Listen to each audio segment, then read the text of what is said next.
calls if do you all say the like, fancy I stuff. like that one. Yeah, but I just I'm let you sitting do here. it. Let me anyways, see doesn't that matter. one. Yeah, sounds like Okay. I want that one. Jimmy's like, let me mock you live. Hey, Cliff, you're an atheist because you don't want to believe in God, right? I'm listening to the most recent voicemail. Still is like 10 yesterday. All right, man. Mod, you got to stop talking so much shit in chat. If you're gonna talk that much shit, go create your own thing.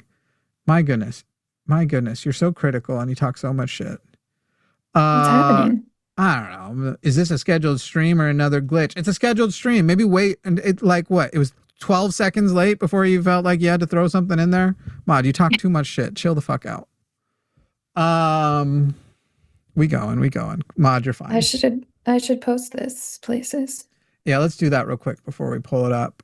Everybody else should also, if you're here, like this and copy the share link. I don't know. Where are you posting first? I don't know. Where are you posting first? Instagram. Do you want me to tag you?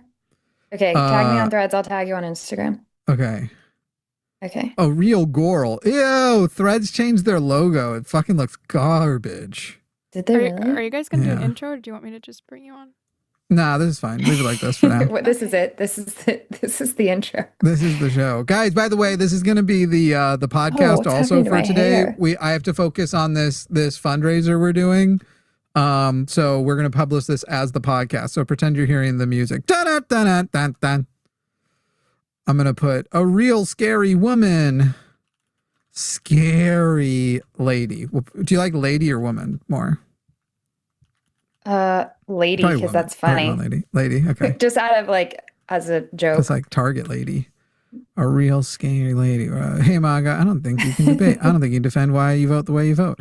If I am wrong, you can call me now and prove it. Blah, blah, blah. Tell me and Eve was framed at a real scary lady. A real scary lady.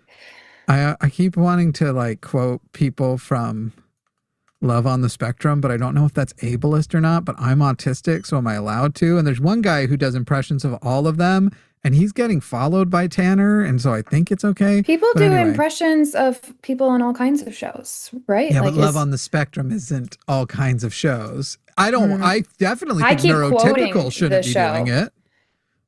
Yuka and I keep saying interesting. See, but I want to go, and then we ask each other questions. We'll go like, hey, do you want to go out to dinner tonight? Please say yes, please say yes, please say yes, please say yes. Because yeah, you're definitely ableist. All right, let's go ahead and transition this in. No, you're not. Go ahead. And I always just want to, welcome to Calling It. Oh my God.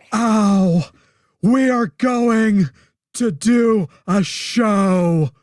I love Connor. I fucking love Connor so fucking bad. God, I love that kid. Connor. I love when he like breaks it to her that he doesn't get her sarcasm. So it just seems pretty mean. I fucking love that kid so much. Fair enough. And I love oh man. I feel like I need to, if you don't do them accurately, you are just being mean. Do you know what I mean? So if you're going to do an impression like this, what they say. No, that's what I'm saying. And so I'm like, I can do an accurate impression, but some of them I need warm up. Like the, what's the guy who's dating Shelly? Is his name? James. Oh, I love him. James. Yes. Have you seen his TikTok? Yes. He talks about like women's rights issues and stuff, and he's so good. I love him. Straight up socialist too. Feminists, all of the things. No, man, I was going to do Connor again. Workers of the world, unite. That's who I feel like Connor's the one I'm best at. Yeah. Thank you. Interesting.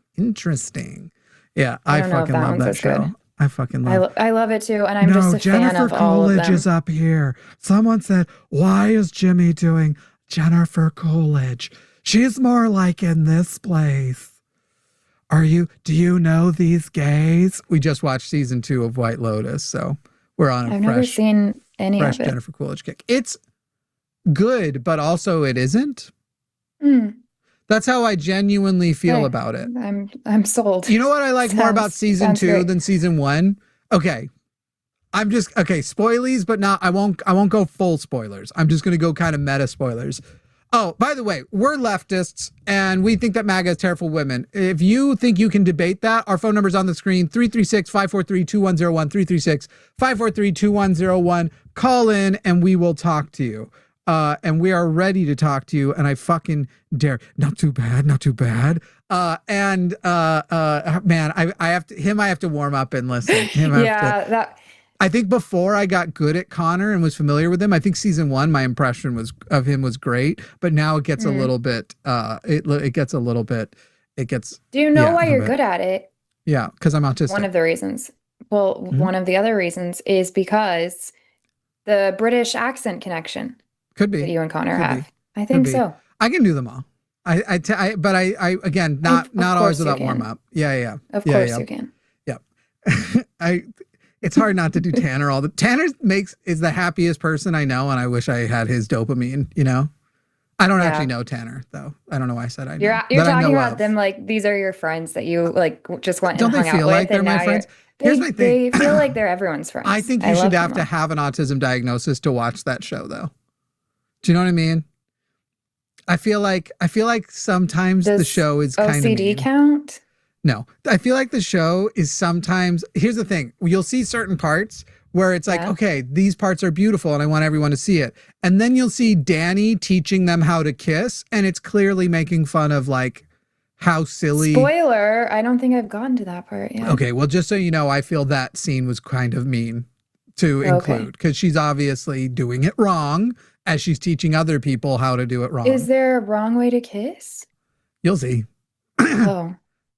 It feels a little bit like there are times in the show where it's like, hey, silly things happen, fun things happen. And then some things are also, I don't know how I feel about sometimes it blurring the lines between different things. And so like, I feel like if you're going to do something like, yeah, we're having them date and we're putting Tanner, who has autism, on a date with somebody who has Down syndrome. I think there needs to be some kind of professional who establishes like, let's understand that autism and Down syndrome are different things, but here is why maybe on his side of the spectrum and her, where she is with it. Like, I don't know. I feel like there's too many blurred lines. They feel really random too. Cause sometimes I'm like, what did you just let I don't like them representing, sign up for this date? They're representing everything as autism and not everything that appears on the show as autism. And I'm not fond of that. Billy, you're so cool. Hey, God, you're the best. Yes, dear. The phone number is cut off on the for live. People. Yeah. All right, we'll just change awful to bad. And that'll fix it. Oh, I see. You're right. Because it adapts. Is that better? I mean, it is in the description. 336-543-2101. 336-543-2101. Billy Sipes coming in with another $1,000. Our goal was to get, you can see the donations at the bottom, except it's covered in live chat. We would love if we could break $25,000 before the show is over. Jovan, myself, between Saturday and Sunday, Saturday's things on his show and Sundays, we've already hit 22,000. My absolute dream would be go into this thing close to the goal on Saturday. Like if we could just coast to the goal, that would be my shit. That would be my jam, my Jimmy Jam, Jammy Jim Jimmy.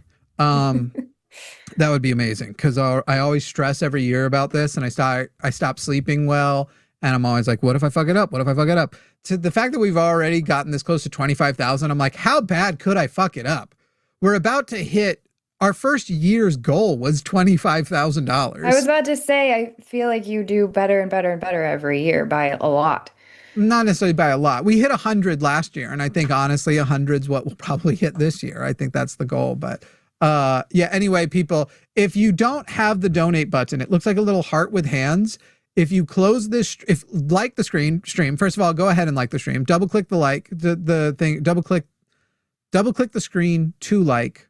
And then if you close the stream and go to your profile by hitting the bottom right and click liked streams and reopen it, it'll open up the live chat the old way where it kind of pushes it up and you'll have the donate button. So if anybody's looking for the donate button. Okay, we got to get actually people in here to debate. We got to talk about stuff that's going on. We're going to pepper in some news because this will also count as the debate. MAGA, you're in a cult. You mean the podcast? This will count as a podcast. Yes, it isn't the debate. that dude. I was like, I'm not debating. I haven't put out the video today, yet. Sorry.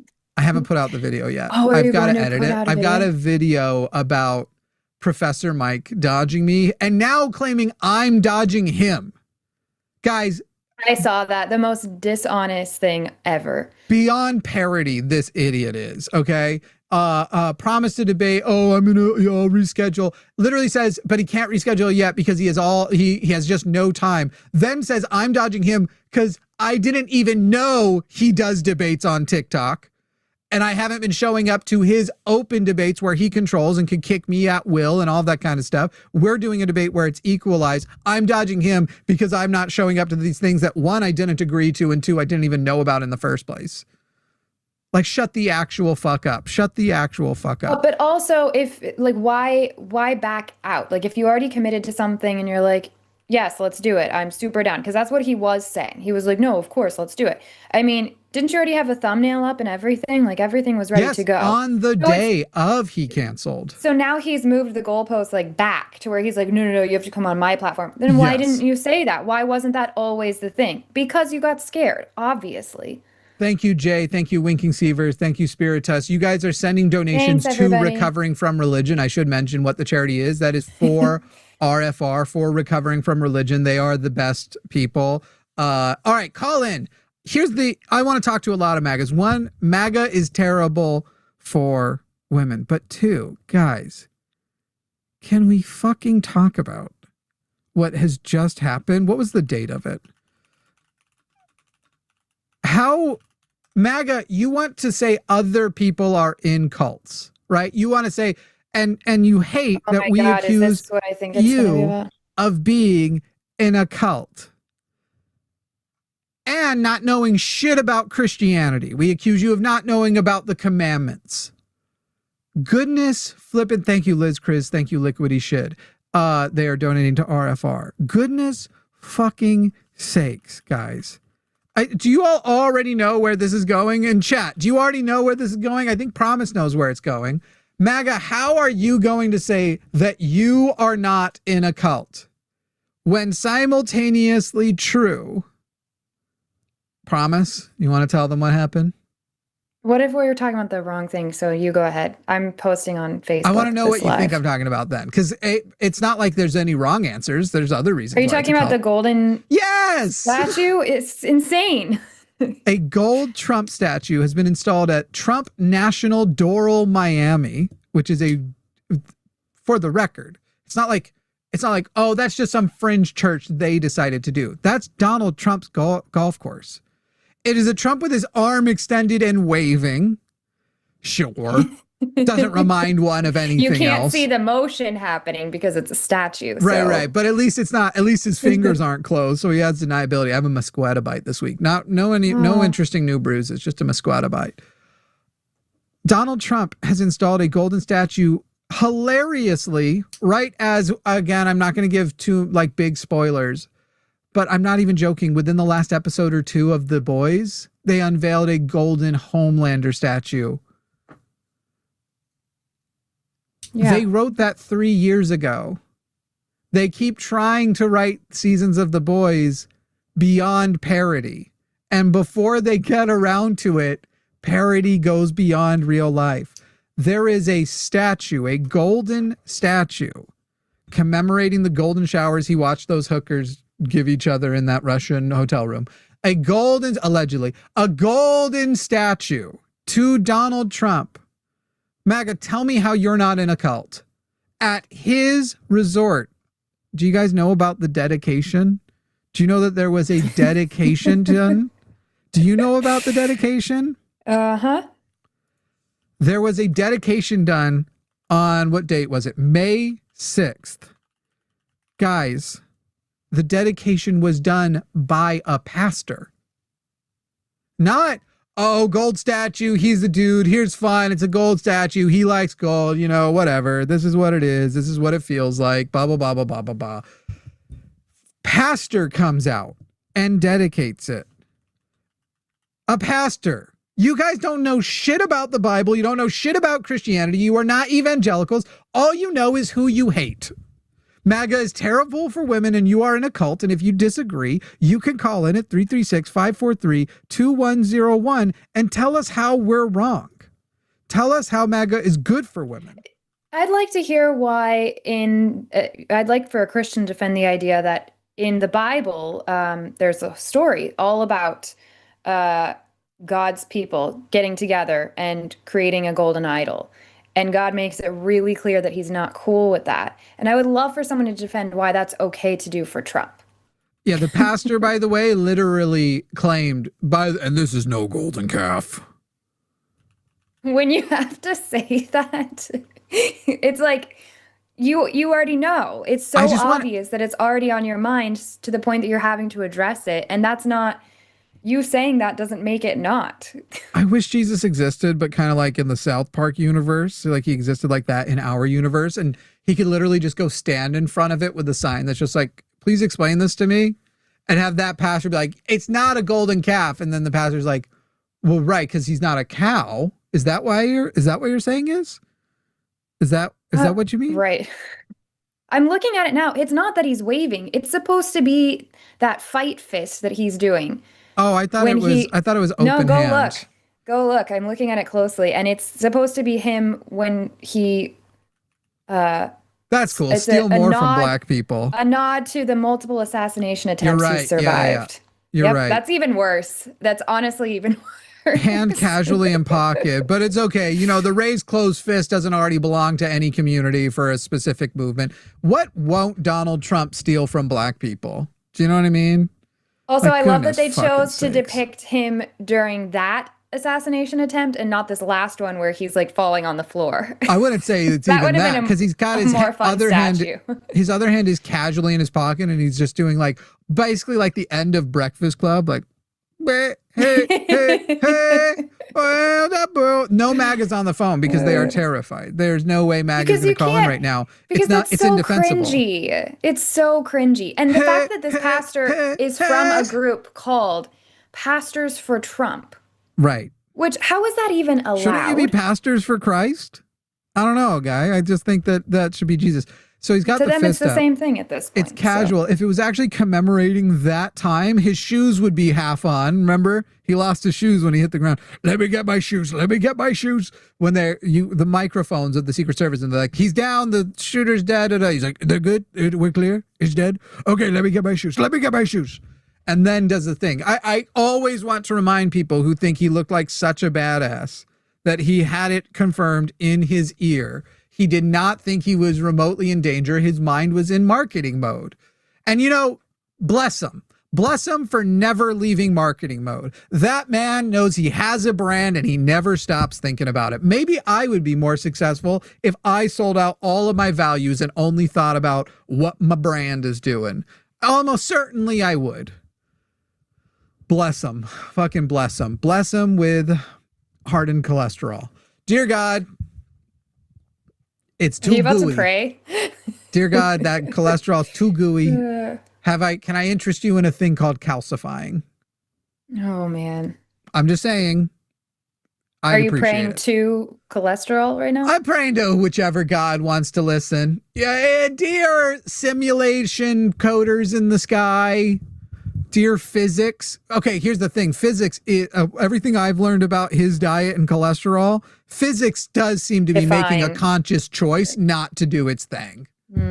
Chemistry seems to be like, you know what, with this guy, chemistry might be MAGA. This is the unfortunate reality, okay? Because my understanding is that goo was supposed to get hard by now, following chemistry and the laws of physics. I don't know. I don't Is like chemistry MAGA? I don't know. They haven't been able to find the gay chemical yet, and they might be hiding it. Yeah. Anyway. I was gonna say what I hated. So, okay. My meta spoilers on White Lotus while we wait to see if a single MAGA has we really circled back. Balls. Season 1. The seasons all start with you become aware somebody has died or some buddies have died. And then it ends with basically the reveal of who died. Season 1 has like 6 episodes and it's 5 episodes making you think, oh, is it going to be that person for this reason, that person for this reason, that person for this reason? And then in episode 6, the person who dies basically dies out of like pretty much bad luck and circumstance. It's not really, it's tied in, but it's not that tied in. And in fact, the way they die is even kind of unintentional and all of this sort of thing. And so it's not like you actually get to do the thing. You basically get done and you're like, oh, well, that's impossible to have seen coming because it wasn't even intentional. It was just like, oh, we're leading up to this big death. And then it's kind of like barely not just a total consequential, like or a death that kind of also happens. Season 2, at the very least, literally like by episode 3 or 4, my partner and I were like, oh, I think so. I think it's going to be them. It's going to be, and we got one of our theories ended up being correct. We got some other ones wrong. I hated that about season 1. It's like, oh, literally it teases you and you're doing the whole time like, who's it going to be? Who's in that coffin getting loaded into the plane? And there's nothing about episodes 1 through 5 that make it easy to guess who it's going to be. Not even easy, just predictable in any way. So that's White Lotus. Well, that's what was bad about season 1. I guess I won't be watching that show now because... No, season 1, it's still worth watching. The best thing about it is it's a bunch of rich actors, though none of them...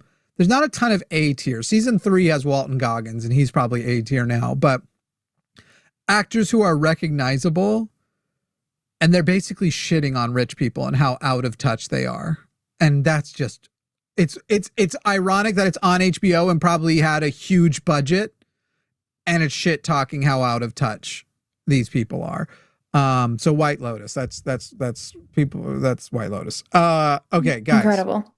MAGA, you suck. Where for women, are you? You suck for Christianity. You're bad at Christianity. You do not embody Christian values. You are in a cult. If you disagree, we want to hear you out. We're leftists. We're atheists. We don't believe your God exists. If you think you know why we should believe your God exists.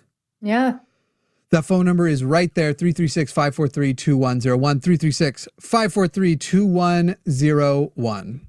Do it, please. Please, please. And don't forget to keep hitting donates. Thanks for the anonymous donation. That heart icon that looks like 2 hands holding each other, if you click that and put in a donation, not a super chat, 100% of it goes to recovering from religion. If you can't see it, like the video, close the video, go back to your liked videos and reopen there, and the chat will have the button. It's a weird workaround for vertical videos. It's dumb. We are currently sitting at $23,514. Before the stream is over, we would love to break $25,000. Promise, I think you could, if you put your back into it, I think you could get it over 30,000. It's on me, huh? Put your shoulder. Well, Jovan and I have already done $22,000. If we get over 30,000, well, I don't know how I would do this. I was gonna say, like, whoever, I don't know. No, I have to save that. I can give an early copy of my book to somebody, but how would we know who got us to the, Right. Well, and you wouldn't want it to be the last person because then everybody waits until the end. Fair. Yeah. It's hard to decide. It's hard to do what to do. We could do a thing where if we break 30,000, we open up all the lines at that moment and we let the X number caller get you a copy of your book for free. That's great. We could do something like that later, but we'll do that later. Guys, go ahead and hit donate. We'll probably do a little drive at the end to try and get things up. In the meantime, we want calls from MAGA. We want MAGA to call in. We've been talking about other stuff. MAGA, how do you defend this? How do you defend what Trump is doing? Nothing. Like, other MAGAs can't defend the war. Donald Trump, MAGA. Donald Trump literally to reporters this weekend told them gas prices are down.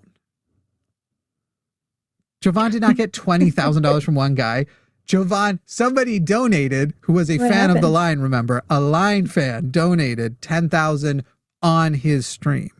That's what happened. He didn't get $20,000 from one guy. He got $10,000 from one guy.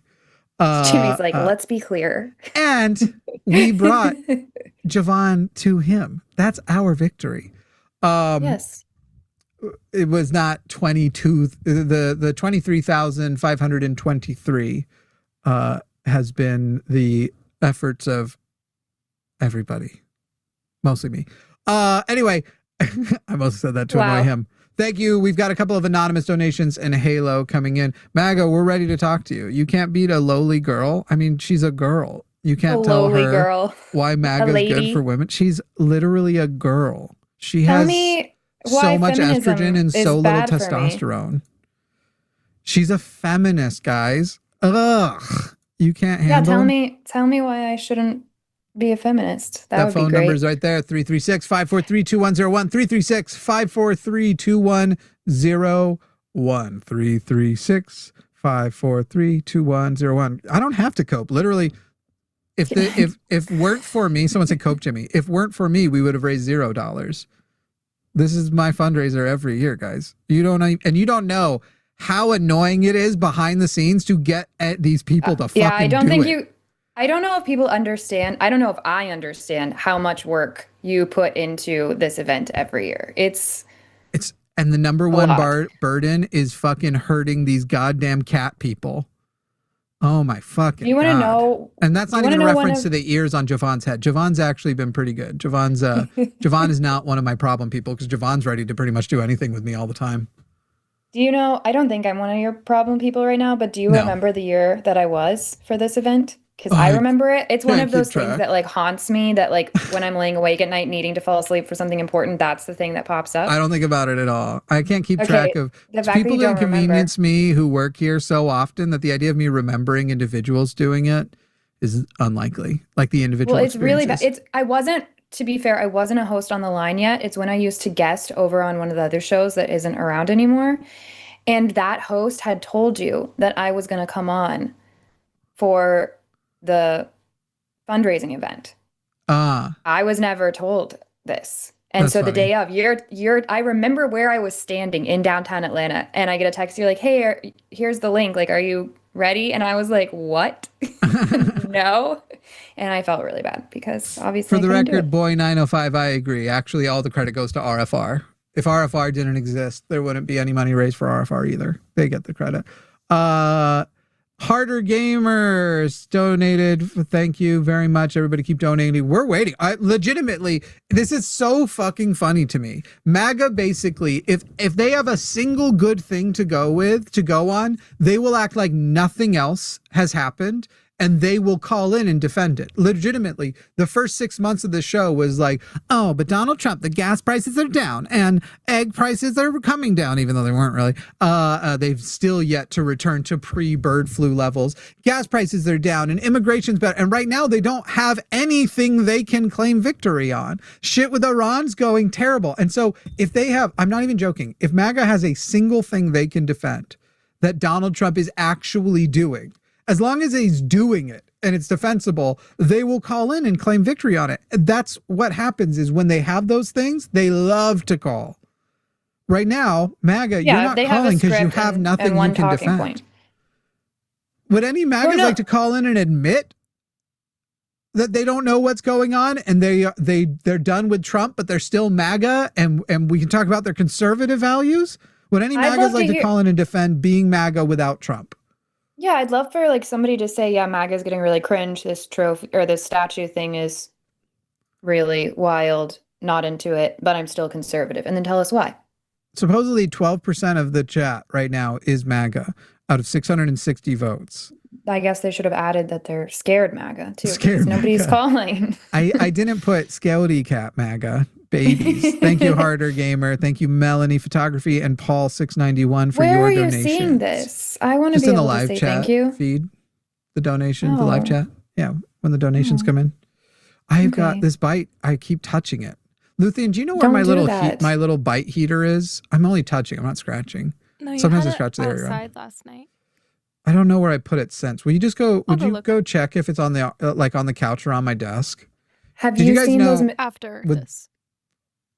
After there's a call screen. We got a call. Hell yeah. Maybe we'll see what kind of call it is. If you guys get bug bites, there are little heaters you can put on them, and it burns it for like a second. It doesn't burn, but it heats it up, and it will break down. The heat breaks down the proteins that causes you to itch. So those things work really well. Yeah.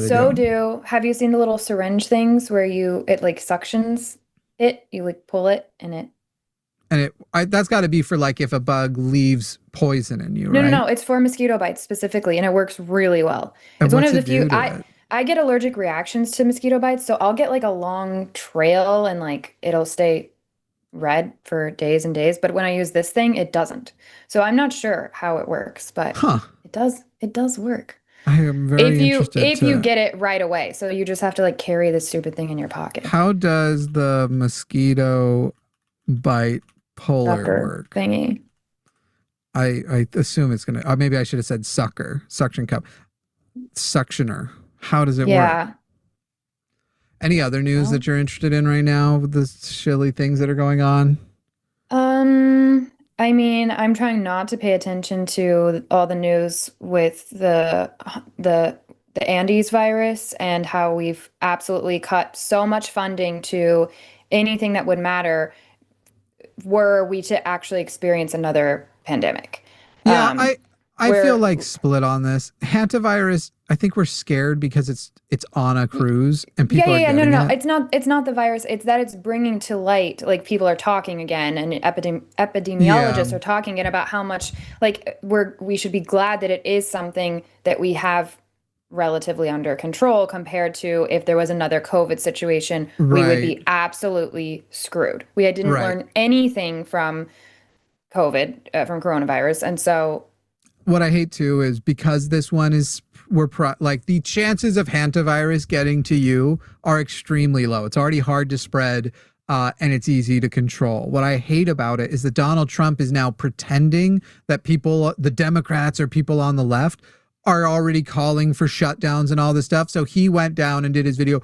And no matter what they say, we will not be shutting down. We are not going to. The radical Democrats want to shut down the government. And he's just straight up lying. He knows that he's lying. And he knows that we're not going to hit a moment where we actually need to shut down. So he's acting like he's shutting down despite our insistence that he do so when nobody's so insisting. Dishonest. It's the man is also, a marketing. They're already talking about taking ivermectin. Right. They're like preemptively. This is all the people who are like Marjorie Taylor Greene is so good. I have family members that are preemptively taking ivermectin. And because they won't get hantavirus, they'll say that's proof it worked. Correct. All I know is I took that ivermectin and I never got that hantavirus. Never mind that they're damaging their heart every time they take it. From what I've heard about it, it can be really damaging to your heart, and you're not supposed to just take it like without a prescription. I think this is all dumb. All right, let's find out. Let's talk to well, it looks like the next person is on full topic. So I think I'm going to let that one finish up because we'll probably talk to the border person after that one, but there's a person actually calling in about MAGA and women. Here's my prediction: since they're screening, they'll have to resort to trans stuff. That's the only thing they have. Every time. And can we start as I mentioned yesterday, that they can't? The thing is that they're going to say is, yeah, you can't because you know that's the topic that wins. The reason why I kind of laid this out yesterday, they go to trans stuff because they know that most of their audience is not going to bother looking into whether it's correct or not. So they're just going to go off of people's feelings that trans stuff is weird or shouldn't be accepted. And they get an instant win for doing it because they don't actually care about the facts. They care about how people feel about it. So they always go to that one because it won't matter. But let's find out. All right. We'll talk to Randy in Arizona. Randy in Arizona, you are on the line with Jimmy and Promise. Randy, how are you?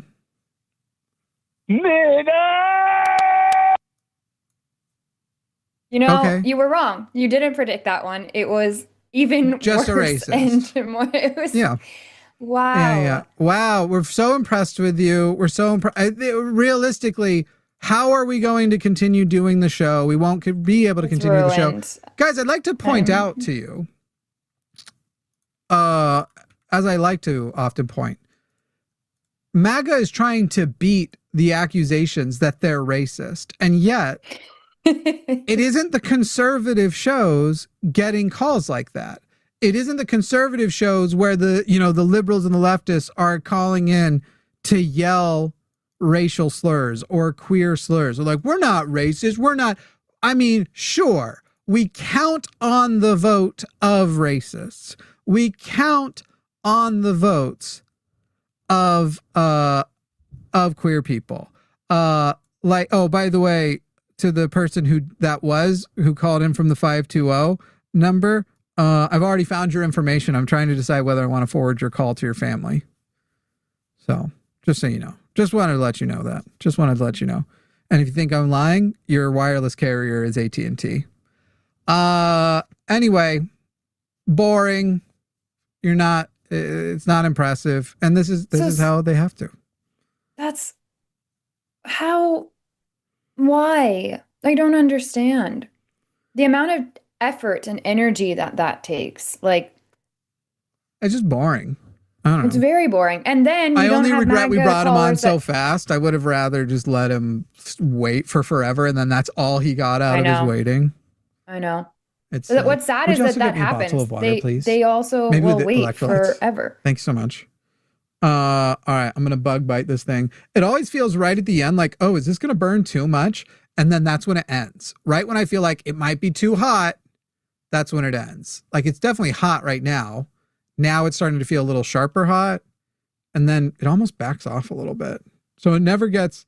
It feels like it's gonna end up burning you, and then it doesn't burn you. And scary. Then literally you pull it away and you're like, oh, I can feel the itch disappearing. Anyway, well done, 520 number. You really showed us. All right. Yeah. You really showed us that totally MAGA's sending tonight. Their best. Yes. Ari in California, or do you prefer Ari? Pronouns he, him. Ari, you are calling from California. You are on the line with Jimmy and Promise. How are you, Ari? I'm doing wonderful. How are you doing? Just peachy. All right, you're calling in with, it seems like, to defend maybe conservatism, the proposition of MAGA, or something. It says here you're 38 years old. In the last 3 elections, who did you vote for? Mixed. Would you lay out the mix? Trump versus Hillary, who'd you vote for? Trump. And Trump versus Biden? Biden. Trump versus Kamala Harris? Trump. I'm curious, Obama versus Mitt Romney, who'd you do? Obama. Okay. I was curious. The thing I was wondering is if you just always vote for the administration that's not in office, but Obama was running for re-election. I vote for a person. Usually. Ari, then where are your values now? Who do you support, and who would you like to see as president? It's really hard right now. MAGA, and that's where I wanted to kind of call in. Which MAGA? MAGA did a complete reversal, I would say, in the last year, where they went against all of their original values. My argument would be they never had those values. If you're saying you believe in a MAGA with values they hold to, that I get. My argument, it would be that their values were never those. They were always whatever Donald Trump tells me. Because from the onset in 2016, he was saying things and was a person who was contrary and hypocritical to these alleged beliefs. I mean, he was the evangelical vote despite cheating on every one of his wives. Yeah, I'm curious what you think were the original MAGA values. Like, what would you say they were? Oh, here, perfect example would be anti-war. Trump's original stance on war was we will have no war and we'll have peace in the Middle East. How quickly did that fall apart? Yeah, I agree. So I agree that, but I don't think. Yeah. But we also told you he didn't really feel that way. This is the thing that's very frustrating is people were like, yeah, I voted for the guy who wasn't going to war. And we literally told everybody he's going to go to war. And not only did we tell everybody, John Kelly, his former chief of staff, and the people who actually worked around him in his first term told everybody, like, yes, he was always looking to try to go to war with Iran. He was always looking for a military conflict. He talked about how that always boosts ratings. And we had to literally sit him down and explain to him, no, you are not allowed to use a nuke. No matter how much you think it would be cool to be the only other president who used a nuke, you can't. So this is the issue is like, to me, it's like you're saying to me, Ari, and I'm glad that it sounds like you're coming up and coming around to realizing that Trump's a fraud, but it's sounding to me like you voted for him and you wouldn't have been able to see it coming. But I feel we told you guys this shit was coming from miles away. But I was guaranteed with Kamala war. Biden had proven that because Biden went and warmongered. So if my options were Kamala guaranteed, why are we in Ukraine? We were in Ukraine because we are members of NATO and it is a NATO interest. And the war with Ukraine or the defense of Ukraine would have happened under Trump also. There is no version. And by the way, Ukraine said, I will join NATO. Russia said, if you join NATO and hold that line, we will invade. Zelensky said, invade. So that is not what happened. That is not remotely what happened. No, it isn't. Exactly he did not say go ahead and invade, and never did they want to be invaded. Vladimir Putin has been because Vladimir Putin believes that Ukraine belongs to him. And he believed... Well, 60% Russian. So, wait. To be clear, you actually... Wait. In the war of Ukraine versus Russia, which side are you on? I'm an isolationist libertarian. Why the hell are we fighting a war that far away? I'm not asking you to enter that war. I'm not asking you to enter that war. Who do you think should win that war? I don't care who wins. It's not my business. You should. You should care who wins. There's huge economic and defense considerations for America on the basis who wins. I disagree wholly. Okay. And you are on what basis? Right. Like all of the experts. What is your economic benefit to us if Russia wins or loses that war? Russia's it's funny that you think this is a thing. I'm going to turn the question back to you. What economic benefit does Russia see in taking back Ukraine? Because that will literally answer your question. Russia doesn't want a border country owned by the UN. We would do the same if it was Mexico or Canada. That wasn't your question. You can say that is also true, but what is the economic interest that Russia has in Ukraine? I truly believe it's about borders. I don't think it has anything to do with economics for them. Okay, what am I going to say? What does every person who is an expert on this war, from the conservatives to the liberals to the left, say are the economic interests? They're going to say precious metals, but California has more of them. So it's a hard. It's not only precious metals. What else? That's literally the precious metals has only come into Donald Trump being like, how are you going to pay us for our help? Okay, then what are the economic benefits? So you don't know? No, I would like you to explain to me because I've said a few and you disagree with me. It's not just that I disagree with you, it's that you are speaking definitively like you know, and apparently you don't. That's my stance. I believe it has to do with the border more Tell than me it's about, going to have to do with economics. What I don't understand is if you are anti-war and you want less war, then in what world would you want Russia to succeed in this? When they would definitely not stop in Ukraine. They would continue on. They would continue on. It wouldn't stop in Ukraine, and it would create more and more wars. It would continue. So if you want less war, it doesn't even make practical sense. I like that you're interrupting me, but you were quiet for Jimmy. Anyways, I'll let Jimmy talk to you now since you're afraid to talk to me. Hey, I'm not afraid. Is there an economic, does America get affected economically if Russia has total control to the Black Sea? Not really. Okay, then you're dumb. You're just dumb. Like you're just dumb. Right. You're literally just a fingers in your ears dumb guy where you're sitting here and going, what about energy access? How would Russia having Ukraine affect energy access and oil pipelines? Please explain it to me. For America. How that affects America. For America. No, not America. It affects Europe. How for America would it affect us? If we cut that off, how would it affect America? How would it affect America? Provider. How would America be affected? We would benefit financially. No, we would. You're fucking. Oh my God. I think what you're saying is we would benefit financially if the American government would basically become a Russian ally over Europe, allow Russia to take the countries that it wants to take, partner with Russia, essentially against Europe, and that Russia would economically be like, you help us, we help you, and that partnership would be more beneficial than the entire European partnerships. Is that the gist of what you're saying? No, I think that open partnerships with all countries is good. I don't think it's any different than what we've done with Israel or Venezuela from your perspective. You just don't like Russia.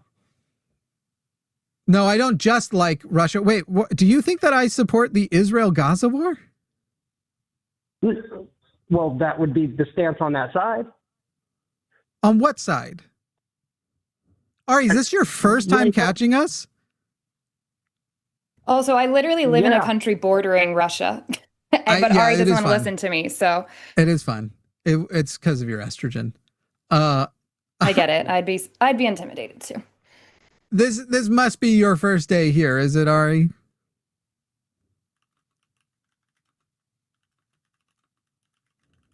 Oh, Ari left.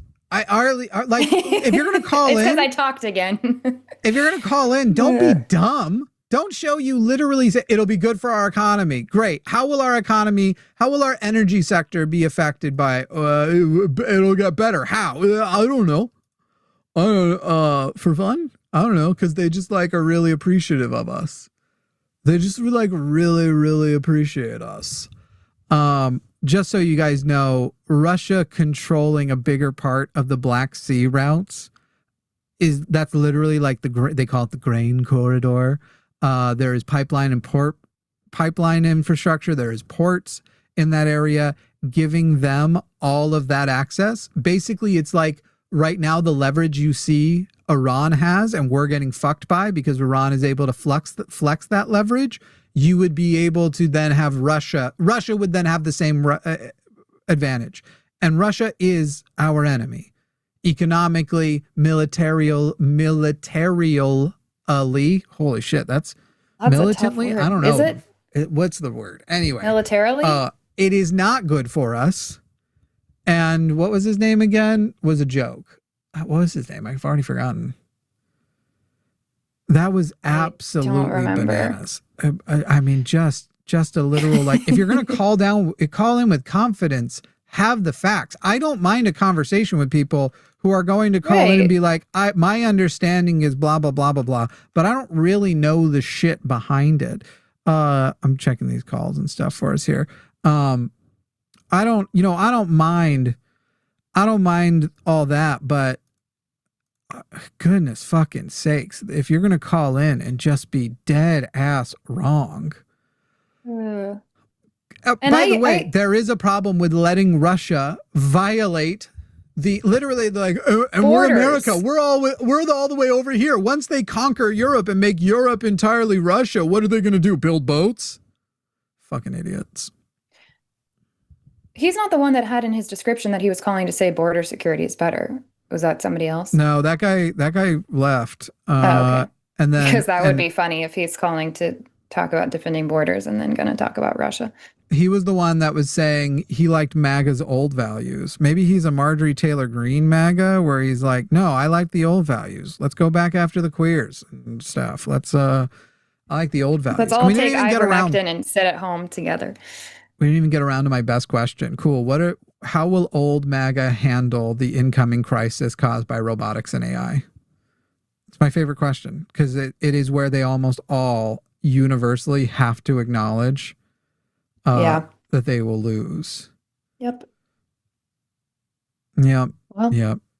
Sad. We lost him. Yep. Goodness fucking sakes. Meanwhile, we're still trying to. What about Crimea and Georgia? What's his face say? I'm an isolationist. Why do I care about Russia and Georgia? Yeah, somebody else made a good point. They said they're just going to take Austria. It can't be that bad. Exactly. But we're still trying to hit 25,000 today. So don't forget to get your donation in. 100% of it goes to recovering from religion. And what do they hit? The heart hands or something? I don't remember what you said for how they donate. But you're not listening to me anyway. There's a heart icon that looks like, do you say I'm not listening to you? Oh, I thought you weren't listening to me. Oh, look, you have a little. I drew it. It's a heart icon that looks like this. Very cute. If you don't see this in your live chat right now, you need to like the show, close the show, go to your little profile and click liked videos and reopen the show from your liked videos. Also, just like the show because you should, please. I would very, very much appreciate it. All right, go ahead and let's take Dylan. Dylan in Minnesota, you are on the line with Jimmy and Promise. How are you, Dylan? How's it going, Jimmy and Promise? Yeah. Good. It's going good. Hey, in the last, let's see, you've been able to vote for the last election, but I don't think any prior. So in the last election, in Kamala versus Trump, who did you vote for? I would have voted for Trump. What do you mean? You could have voted for Trump. Are you a felon or something? No, I was just like, I didn't vote. So then you wouldn't have voted for Trump. Did you? Yeah. Did you? Was that intentional? Like, why didn't you vote? I just didn't have time. But you're calling in to defend Trump? Is that right? Wait, you didn't have time in 2024? You could have voted early. And why didn't you have time, Dylan?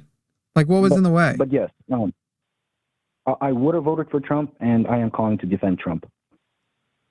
Okay, I think you meant you should have voted for Trump, because if you would have voted for Trump, you would have. There would have been a vote. Okay, I just want to be clear on that.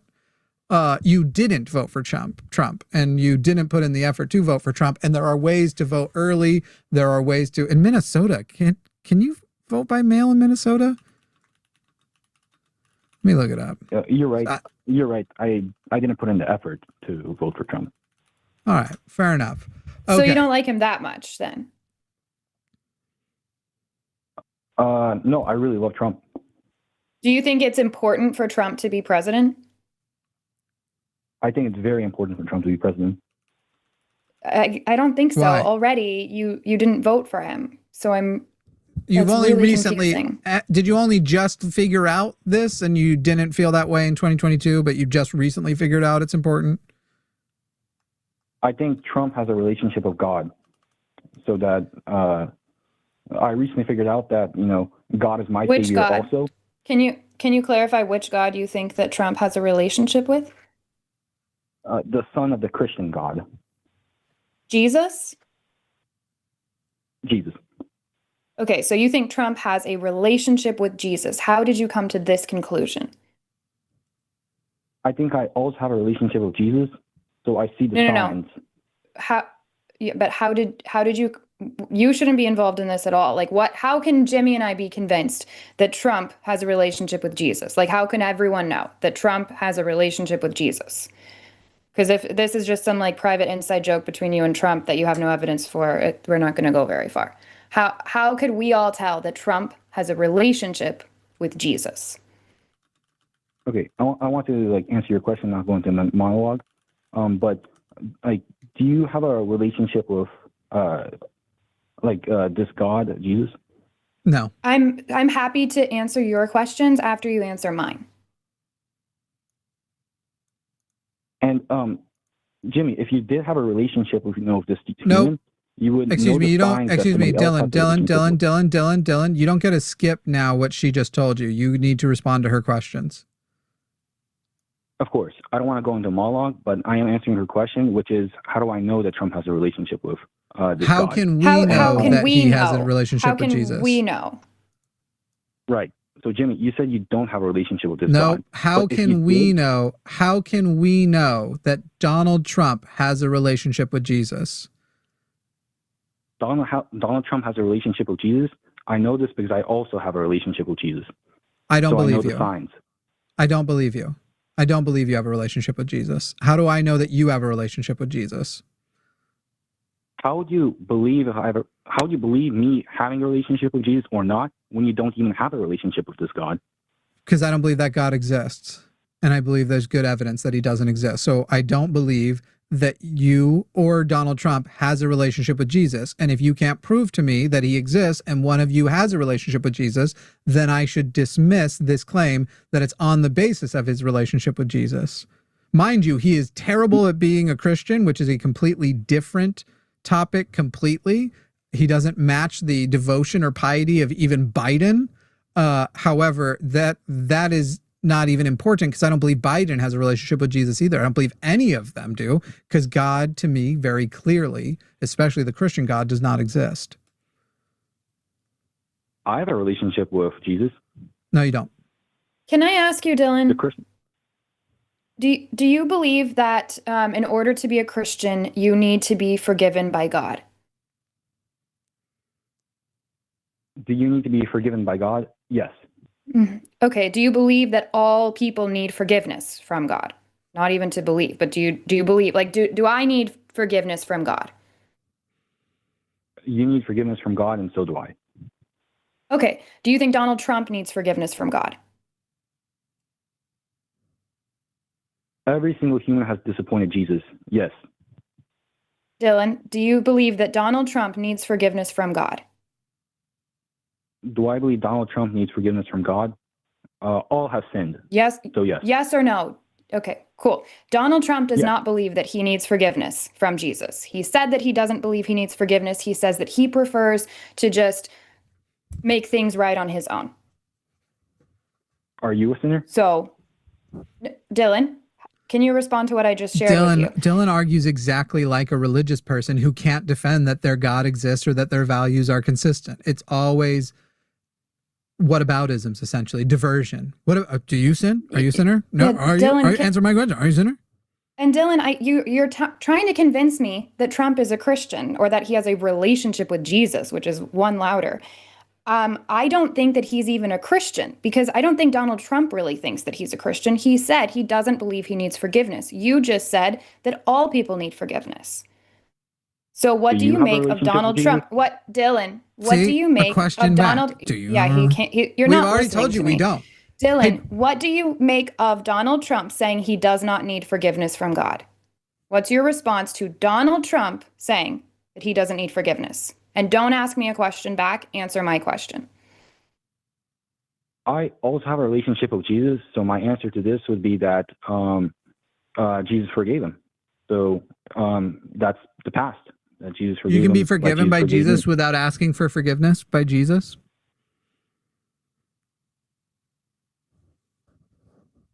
Say that again.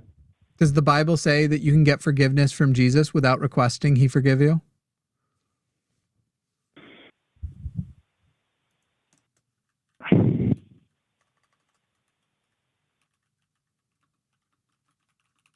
God is love, which is unconditional. I'm sorry, that's not your question. Dylan, I think if you just try to answer, Dylan, can you tell me what Jimmy asked you? Yes, he asked me, do I need to ask for forgiveness from God for me to be forgiven? And my answer to this is that God is love, which is unconditional. So, Dylan, it's a yes or no question. Have you read the Bible? Yes. I have read the Bible. Do you have a Bible with you? Yes, I have a Bible with me. And yes, my answer to your question is yes, I have to ask for forgiveness from God. And yet Donald Trump has said he doesn't. So Donald Trump does not get forgiveness from Jesus because he refuses to ask Jesus for forgiveness, correct?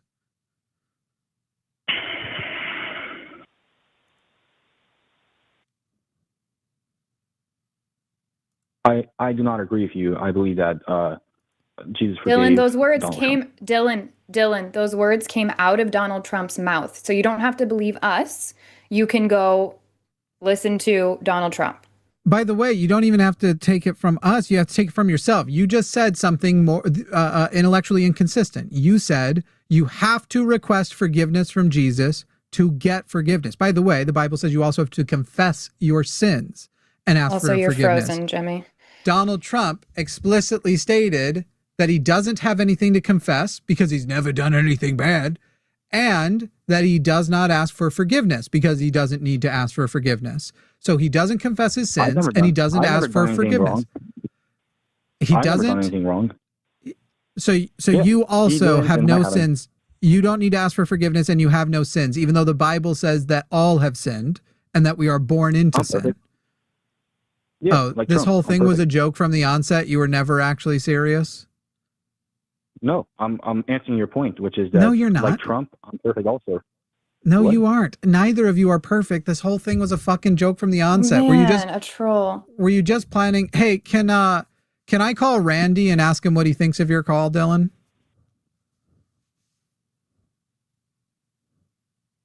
No, I'm answering your point, which Could is I? that. But do you mind if I talk to Trump Randy forgiven? about it? Is Randy there with you? Could I talk to Randy? Is Trump forgiven of his sin? Can I talk to Randy, bud? Like Trump, I'm also forgiven. I'm also perfect. That's not what the Bible says, so that's inconsistent. Can I ask Randy about that, though? You know who Randy is. Can I talk to Randy? And promise, like my answer to like. Wait, are they actually connected? No, I hung up. Oh. No, I mean, I don't know why Dylan wouldn't let me talk to Randy. Those callers. No, Randy's Dylan's dad.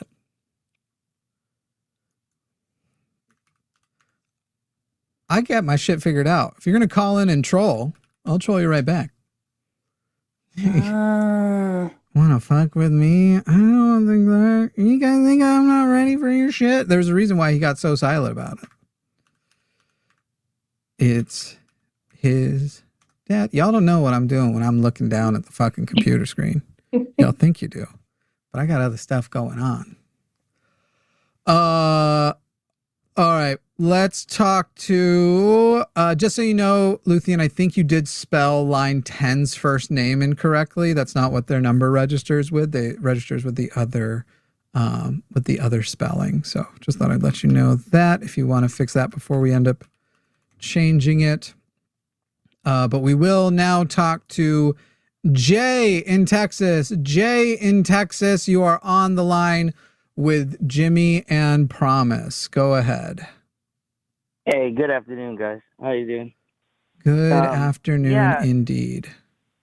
Yeah, like I think Kamala would have attacked Iran because I don't know when Iran attacked us Israel last time, and then Kamala was given an interview and it says if Iran decides to attack Israel or retaliate, it will be a big mistake. Don't do it because we will do everything we can to defend Israel.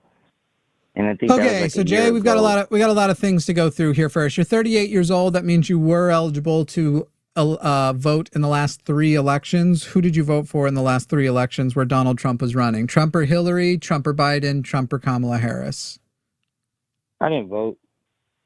So you haven't voted in any of the elections. So to be clear, we're talking to a person who has political opinions but doesn't do the very least they could do to work toward a world that they would prefer one or the other. Fine. You didn't vote. You're in Texas. Fine. I'd rather you not vote if you're going to defend dumb things like that. I get it. You're working toward just yourself because you don't understand how the world affects you. So Jay. I understand. I understand completely. It's just, I'm just telling you what I'm observing and what I'm observing what they're saying. That's it. On the 7th of May, she said in an interview that the war in Iran is bullshit. It's not wanted by the American people and it wasn't authorized by Congress. So why do you think that what she said back then when she explicitly did not state that she was going to be going to war, she did state in February of 2026 that she is opposed to a regime change war in Iran. And the only thing you can say she stated is if, and I haven't even fact checked this, I'll just take it for your word for it, that if Iran themselves, you can't say if Iran funded attacks because you could argue that's always been happening, that if Iran themselves attacked Israel, there would be retaliation in whatever form that needs, leaving open the door that we would go to war with Iran if it got to that level. In what way, with all of those facts, do you conclude that we would be in the same war today if Kamala Harris had gone? Because I would argue we would not, and that we would actually seek to restore something like the Iran nuclear deal, which was very effectively preventing Iran going to war. And Donald Trump only, quote unquote, tore it up because it was politically advantageous to him at the time, and him doing something for optics is why we are all paying more for energy and gasoline right now. She would go to war because there's no stopping Israel from attacking Iran. And that was the whole point of this interview was Kamala's message to Iran was, do not respond to Israel's retaliatory airstrikes, or else it would be. What year did she give that interview? About it was, I know it was like 2024, but it's the same thing with. And what outlet did she give that interview? The CBS News. We're going to pull up the interview. And once again, she has more recently said this war was bullshit. She had before that said no regime change wars. So why are you extrapolating something she didn't say in defiance of what she has said? Because again, she did not say what you said. You're just pulling out that you think she said that. What? She didn't say that. She did not say she would go to war with Iran. Oh, no. She wouldn't go to war with Iran, but the war would eventually happen because Israel would keep on bombing them. And there's no stopping Israel. And that's the whole, with Trump. So you believe that on the backs of the Gaza war, which she was already starting to shift in, and Israel was already starting to lose popularity, the left and the liberals even were turning against, that if they tried to all out go to war, despite the fact that they didn't do it until they had Donald Trump on board, because Donald Trump basically is willing to let them do everything, you think that she would have done something as unpopular, universally unpopular, as Donald Trump was willing to do, because what? Kamala Harris just thinks Bibi Netanyahu is hot? What would be, why would she do that? Well, the historical president of, like, Obama said the same thing about Iraq and us pulling out of Iraq, and he did the opposite. Great, I'm going to read the exact quote now, because we're now getting to where Jay is a liar. Harris said in her response, do not respond. It would be a mistake, and we are prepared to defend Israel as we have done before. How have we defended Israel before? Was it with the Iron Dome? Yeah. We will again. But the critical point is that there must be a de-escalation in the region, and we are working through diplomatic channels and other channels to ensure that there is de-escalation in the region. So, you're basically saying that all of that means actually she wouldn't try to de-escalate. Actually, she would arm and support strikes in Israel. All of that, what she just said, means those things. What about with Netanyahu says Iran is close to a weapon, and how do you get Netanyahu? Netanyahu's been saying that. Netanyahu's been saying that literally for over. Excuse me, Jay, I wasn't done talking. Netanyahu has been saying that. He is boy who cried wolf literally for decades. I think it's 40 years. Meanwhile, Donald Trump's own DNI said they are not close. And Donald Trump basically sent her off to do other projects so he could get to doing it. Donald Trump is the blank check for Israel. Kamala Harris isn't good on Israel. She's not good on Gaza. She is better. The shit you are talking right now is you just going, you're hitting a bong and you're going, honestly, I don't know why I held up a joint. That's not the different shapes. Honestly, I just think like she'd have done it too, and it would have gone just as far, and we would have been hitting things indiscriminately. Well, the only reason I say this, I'd rather talk to that bird. The only thing I say this is, why is the coverage on Hassan the way it is from the left side? Why is the coverage on what? Why are they calling Hassan on the left? On CNN. The left is not calling out Hassan. Liberals are calling out Hassan because liberals are on the right or moderates at best. But why? Because they're all because they're capitalist scumbags. But why would they push such an outrageous lie that he's a By the way, it's not even just they. Because of an interview. A group of Zionist liberals who are also paid for by AIPAC and funded by Israel are attacking Hassan, who isn't my guy anyway. I've never spoken to the man, I don't think. I've never spent any time with him. I like him enough. He's fine, but he's not, we're not trying to employ him over here. We'd probably collaborate. He's fine. He's not my guy. You don't believe in what they're pushing. Like, just because he said, hey, maybe it's not the way that we're looking, and then they're calling him a terrorist just because he did a couple of interviews. And that's my biggest thing about both sides is just because you point something out and you're saying both sides, you haven't established both sides.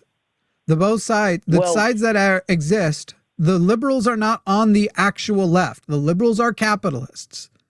The liberals are mostly Zionists. So you're not even identifying where the teams are. So Trump is a Zionist, though, right? And Zionists Correct. fall on both spectrums, right? No, there are no leftist Zionists. To be a Zionist would be to be pro-colonial. Whatever these background noises are, fucking stop and get somewhere silent. What the fuck are you doing? I'm outside. What the fuck are you clipping and clacking? Those are birds. A bird was clicking and clacking for you? Get somewhere fucking silent. Go inside your car and shut the door. I'm not going to continue that sentence. How are you? How am I? Clack, clack, clack, clack, clack, clack, clack, clack, clack, clack, clack, clack, clack, clack, clack, clack, clack, clack. Are you distracted right now? Clack, clack, clack, clack, clack, clack, clack, clack. Are you distracted right now? Clack, clack, clack, the noise is very loud and painful to my ears, and I'm not even trying to pay attention. I don't give a fuck whether or not you think that should be a distraction or not. I muted you. I don't care whether you think it's a distraction or not. We're doing a show. Production's our end. You're calling into our home. You fucking obey our rules when you're in our home. Jay, what was his fucking question I was responding to? The both sides, Zionists come and all. There's no such thing as a leftist Zionist. You were explaining to him how there isn't a Zionist. You were saying that it would make you a colonialist. You can't be pro-colonialism and leftism, period. They are incompatible. They're incompatible. So what do you think was the reason for staying in Iraq after Obama? Like, why was he forced to stay in there? I don't think Obama's on the left. I think Obama's a colonialist, and he was trying to serve the economic interests of billionaires. So who do you think's on the left in the U.S.? Like, where would the exact... Not many. Like, in the leadership. The closest to a leftist president we've had is FDR. AOC That's what I've been is... thinking. Excuse me, can I fucking answer the questions you're asking me? Before you talk again? I don't even care. Like, your position isn't what I care about. You're rude as fuck and don't care about your environment and the sound around you. There are no leftist presidents. There hasn't really been one. You could say FDR had some leftism to him. You can say there were other individuals who had some leftism to them, but there hasn't been a real leftist president, certainly not since I've been alive. As far as in Congress and in power, AOC is slightly left of center. She is still fundamentally not, I wouldn't give her a full leftist thing, but she's probably the best we're going to get and the best person to run in 2028 to ultimately try and pull Gavin Newsom to the left, because she's not going to win, but she may actually run for it. She might win later on down the road. The DNC simply is not going to take their chances on another woman of color. It's just not going to happen.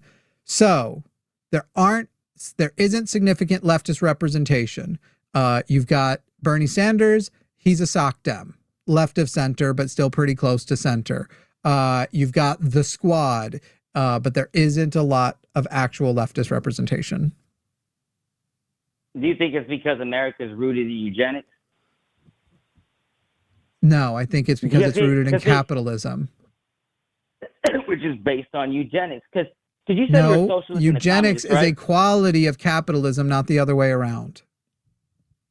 Because you said you're a socialist or a communist, right? You ever lived in like a multi with like, 20 people? I have. I've lived with like 40 people in like multi-generations. There's a lot of loud noises all the time, but you have to just focus on your own work. You know what I mean? It's a nice life. That was a drop. I stopped giving a care when he's going to start telling me how the show production should go. Fuck off. Did you? Oh no, I thought you froze again. You were just really still. Just picking a call. Rick in Pennsylvania. Rick in Pennsylvania, you are on the line with Jimmy and Promise. Rick, it sounds like you're done with maybe the MAGA version of America First, or the MAGA but you're still America First. Is that what I'm picking up? Correct. Still America First. We haven't gotten any real America First, so I'm trying to figure out what the hell is going on, because I'm a American trucker and I'm just trying to be able to afford rent, mortgage, and gas. Can you turn the show off in the background, please? Oh, my bad. I was watching it while I was listening. It's all good. Sorry about that. Yeah, I got you. So America first is usually the cry of nationalists. I have no problem with people saying, I want people to locally be thinking about us. To say America first, I think is silly, especially because America's already doing the best. So right now, America first seems to be, even when it would help another community, we should take more than we need if that puts us first over helping other people. This is why I don't agree with the America first stance. I think that's silly as hell. Other countries are people too. But yeah, I agree. You're right. I never had that explanation or outlook, that point of view. So that's just new to me, and I appreciate that outlook. Could I ask why you're a conservative? What are your political values? What would have made you MAGA? Well, honestly, I was skeptical about Trump the first few times because I never voted for him. I never voted for Obama either. I went many years without voting, so I finally took a chance. And I feel terrible saying this, but between Kamala and Trump, I just felt that Trump would have given better tax breaks for the working class, middle class, like he did in his first term.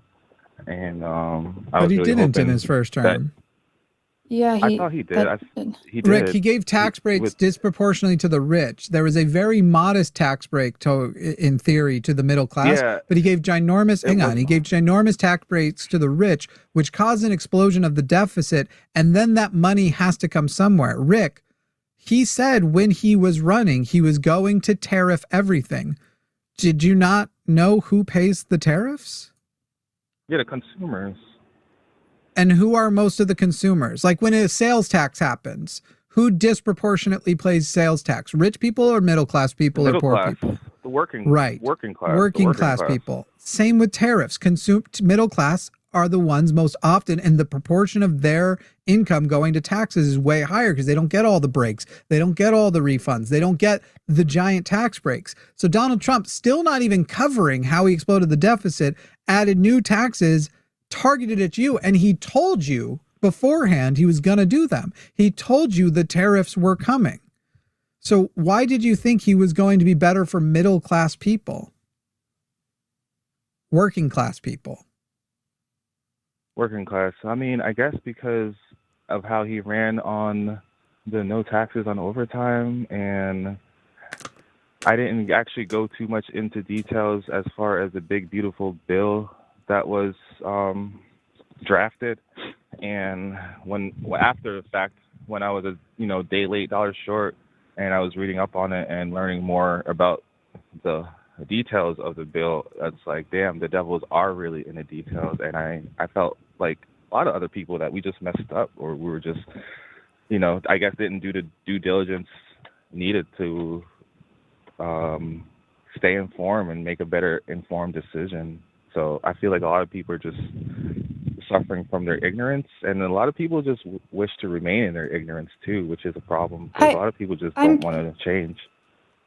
I'm curious, and I don't mean to ask this in an insulting way. I genuinely am trying to understand this thought process. What made you think that Donald Trump, a billionaire guy who has golden statues and golden towers and all of that, had the working class, had their best interest in mind? What made you think, like, that guy represents me? That guy's going to look out for me? Well, I remember during the campaign, there were a lot of stories about, it could have been propaganda, honestly, looking back in hindsight, but there was a lot of propaganda or videos, stories coming to surface about how during the 90s, Trump was one of the few people to give POC loans, because POC, the people, they couldn't really get loans through your conventional means. So I figured, I remember when they were talking about that, but a lot of that, he's making money off of those people. That's why he's providing loans. So that's still not that's not like, wow, out of the kindness of my heart, I care about you and want to do this amazing thing. And I think you nailed it when you said maybe that was propaganda, because this one little story about that's clearly meant to, you know, get an emotional response, like, oh, how sweet, how cool, he's looking out for POC. I'm still like, it still blows my mind. I really don't understand how people that, like you, understand, like, you have bills to pay. Like, you are a working class person who, it's kind of like, it just comes down to everyday shit that you need. I'm just Right. so confused as to how Trump was able to convince you that he's your guy.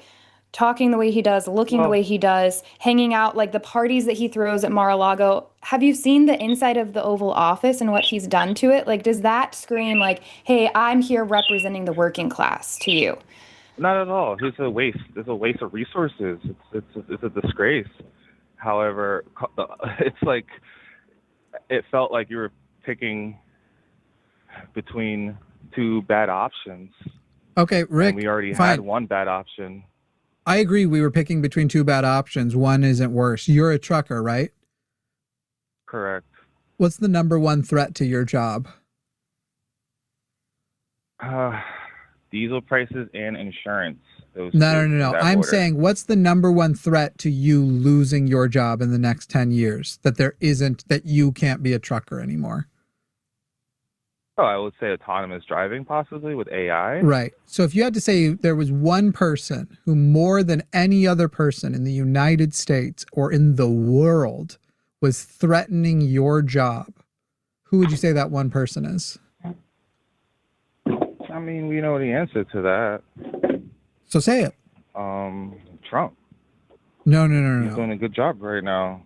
No. Before that, I'm saying 2024. Before we elect him, in 2024, you're deciding who to choose from, and you're just thinking, not a person who's running for president, devoid of the presidency. Number one person in the world who is threatening your job, because as you recognize, autonomy and AI is the number one threat. Who is the number one threat in the world person? Who's inventing the tech to replace you? The tech giants. Which one? I mean, there's multiple. Give me one guy. I would say between Elon Musk, maybe Gates. I mean, Gates is on more of a different Gates sector, isn't even close. Elon Musk is actively today has a self-driving semi-truck. Do you know that? Yeah, I know. I've seen that. Yeah. Nobody is close. They actively do autonomous runs from Houston to Dallas right now. Right. So, Rick, you, even if you're trying to be like, I got to figure out who's going to feed me and my family, who is the number one funder of Donald Trump's campaign of the Republican run for president in 2024? Yeah, Musk, right? I believe. Does Elon need more or less regulation to prevent him from putting all truckers out of work? He definitely needs more regulation, because didn't he gross or blew up from 400 billion net worth to like 800 billion net worth within like 12 months or something? And what has Donald Trump's pattern been with people who give him money regarding regulating? Do they get more or less regulation?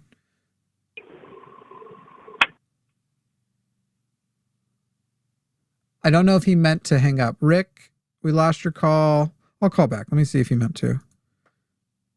I feel like he didn't. That seemed like it was an accident. He's nice. He did seem very nice. He was answering. About that. No worries. We called back. We were pretty sure it was an accident. So Rick, in history, when you give Donald Trump money as a rich person, do you get more regulations or less regulations? In history, I believe you get less regulations, because he even gutted the EPA, was it? I mean, there's a few things that he did actually. But so Rick, the day you voted for Donald Trump, because you're a conservative, I'm going to assume, and I empathize with this, okay? I understand this mindset. So it'll sound like a criticism, but it isn't as much as you think it is. As a conservative, I assume your priorities are you and your family. I got to do what puts right. The idea is generally conservatives are only thinking in a very small group.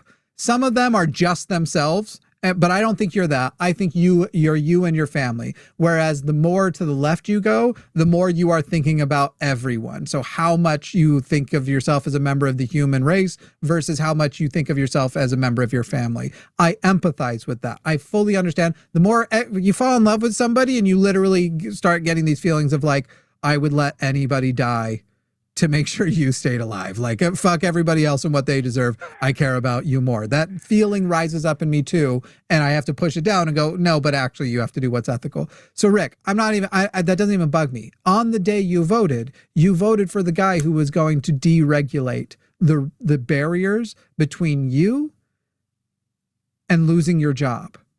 And you are now on a path, Rick. And if it makes you feel any better, so am I. Because Donald Trump is president, you and I are going to be financially ruined one day. Well, that's why I'm trying to take some precautions now. I mean, I go to school after work. I'm a truck driver. Nah, school won't save you. Rick, school's not going to save. Legitimately, you have to join. Like, I'm going to get real dramatic here. You need to join a leftist movement. You need to join a socialist movement, or you're going to die. That's all we have left. Not going to save me. So Correct. I can't even go to like trade school and hopefully become an electrician and make some money as an electrician or HVAC. Short term. It might help you. You're 35 now. Becoming an electrician might mean that you're safe. Your job, you might have a job until you're 50, right? You might get it covered 15 years, but no, you're fucked. We're all fucked. Socialism is the only option left, or we will all die. Again, Rick, you're just thinking about like your immediate situation and not how, like, let's say you could have a job as an electrician. Nobody else can afford to pay you. Nobody can build new houses anymore. No, you know, the more jobs that are taken, the more it's going to start affecting you, even though you're just trying to take care of you and your family. That's why, at least for me as a leftist, one of the many reasons I want to keep everyone in mind, because I think when we're all doing well, then I'll do well. Yeah. I mean, Rick, I'll remind you, I said I'm fucked too. But keep in mind, what do I have to do right now to keep my job? Make sure content is consumable, thus that enough people will want to watch it that I can pay rent. And I'm doing a pretty good job of that right now. So what am I planning? That 10 years from now I won't be as entertaining? No, it's not that 10 years from now I won't be as entertaining and I won't be as consumable. It's that I am paid right now because YouTube is going to give people who are watching ads. And if YouTube can't deliver those ads to people who can afford to buy anything, no one's going to buy ads. So as soon as the economy starts crumbling around other people and they lose jobs, you would think my job is one of the safer ones because I just have to be entertaining. But actually, I don't just have to be entertaining. I have to be entertaining to a group of people who have money and are worth giving ads to. So if I'm fucked when my bar is that low, and you're going for a technical skill that AI and robotics not only will replace and that there will be a robot who can do everything you can do, but also AI and robotics will find better ways to build houses. Why would we still build houses where you're having to drill holes through wooden 2x4s when you can 3D print a house that's essentially also a giant circuit board or whatever the actual solution is? That's just a for example. It's not just that electricians won't be able to do their job better than the robots. Electricians won't be able to do the job the robots do. It will be more advanced than humans can pull off now. Right. It'll be too advanced for our capability or capacity. I understand. Damn, we're fucked then.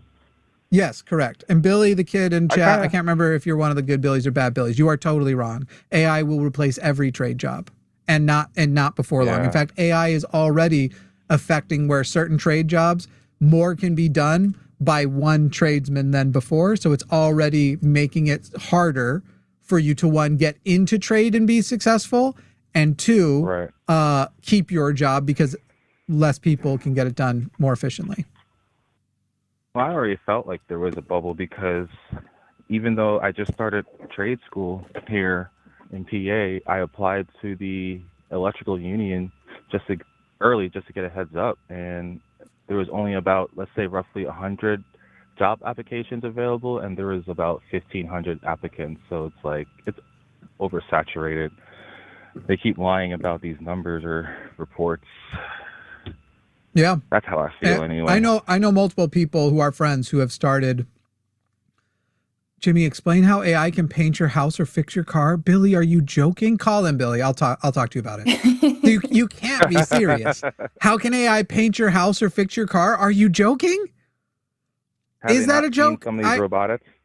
The thing is, I'm actually asking Billy if he's joking. I think Billy might have come around to my side and now is making that point as a joke. Like, so you're saying AI is going to be able to, yeah.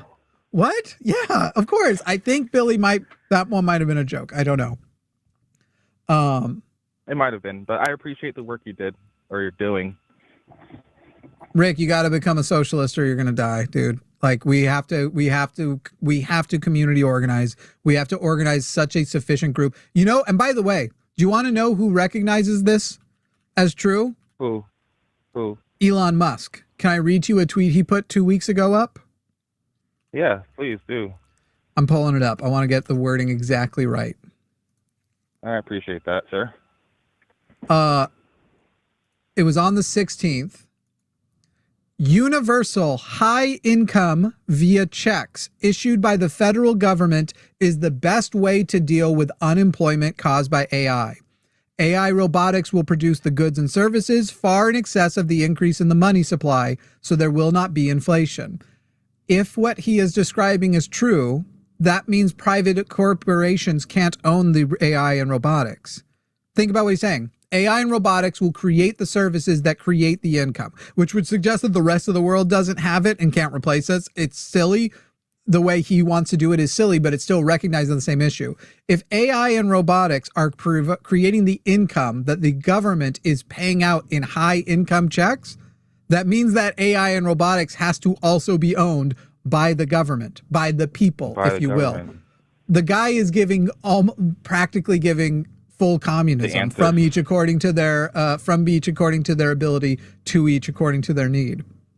Like, even Elon Musk, who is the guy threatening your job and trying to get conservative values up, is the guy who sees what the AI is developing to, is the guy who apparently when people go and see what his robots can do that they haven't publicly shown yet, literally right now people are giving interviews about, so the last time we saw these robots, they were very silly. Jesus Christ. Like, I am not comfortable with any of that shit. Yeah, they're doing acrobatics now and backflips and all types of shit. Mod, once again, who's already been corrected that I have worked in an industrial setting, talking more shit and is wrong. You are absolutely, positively incorrect that AI will not be able to work in industrial settings because of the maintenance cost. That's also wrong. And you also, Billy and Mod, you are welcome to call. There is no job that AI and robotics will not replace humans for. Oh, it's the Billy who always says he's too scared to call in because then I'll have his phone number. Oh no. Because I'm always doing bad things to people with their phone numbers. We literally had a person threaten to hunt one of our call screeners yesterday. Anyway, Rick, we'll let you go there. Any last words? Thanks for... You go ahead, Rick. I was just going to say I appreciate the insight and you guys taking the time out. Thanks. Yeah, thanks for a good call. Yeah, take care. Thanks. Green Garbador asks, do you think AI will eventually replace political analysts? Yes, in a way. Not replace. Replace isn't the right term. I think we will always value human contribution when it comes to, we will, even if the robots are the source of the information, we will value knowing a real human is giving it to us. Yeah. However, they won't, political analysts in the future, we're talking about as a job and a source of income. Political analysts in the future will do it because they care about doing it. Because once again, if every other job has been replaced, how would they make any money? Political analysts are currently making money off of ads that are served. Even on CNN or wherever you're watching political analysts, advertisements are paying them. And it's not advertisements to them. Am I going to buy this ad? Today's sponsor is 8 Sleep, and only I'm buying their bed. That's not how any of those things work. And so without that, they will lose. There won't be It won't be done for money. There will be lots of artists. If we do this right, there will be more artists than ever. In a socialist world, AI and automation is fucking awesome. In a socialist world, you could do that shit to cure cancer. You could do that shit to make sure that everyone who is born has a minimum amount of resources to basically do what they want to do. Instead, we're going to get everyone's going to die.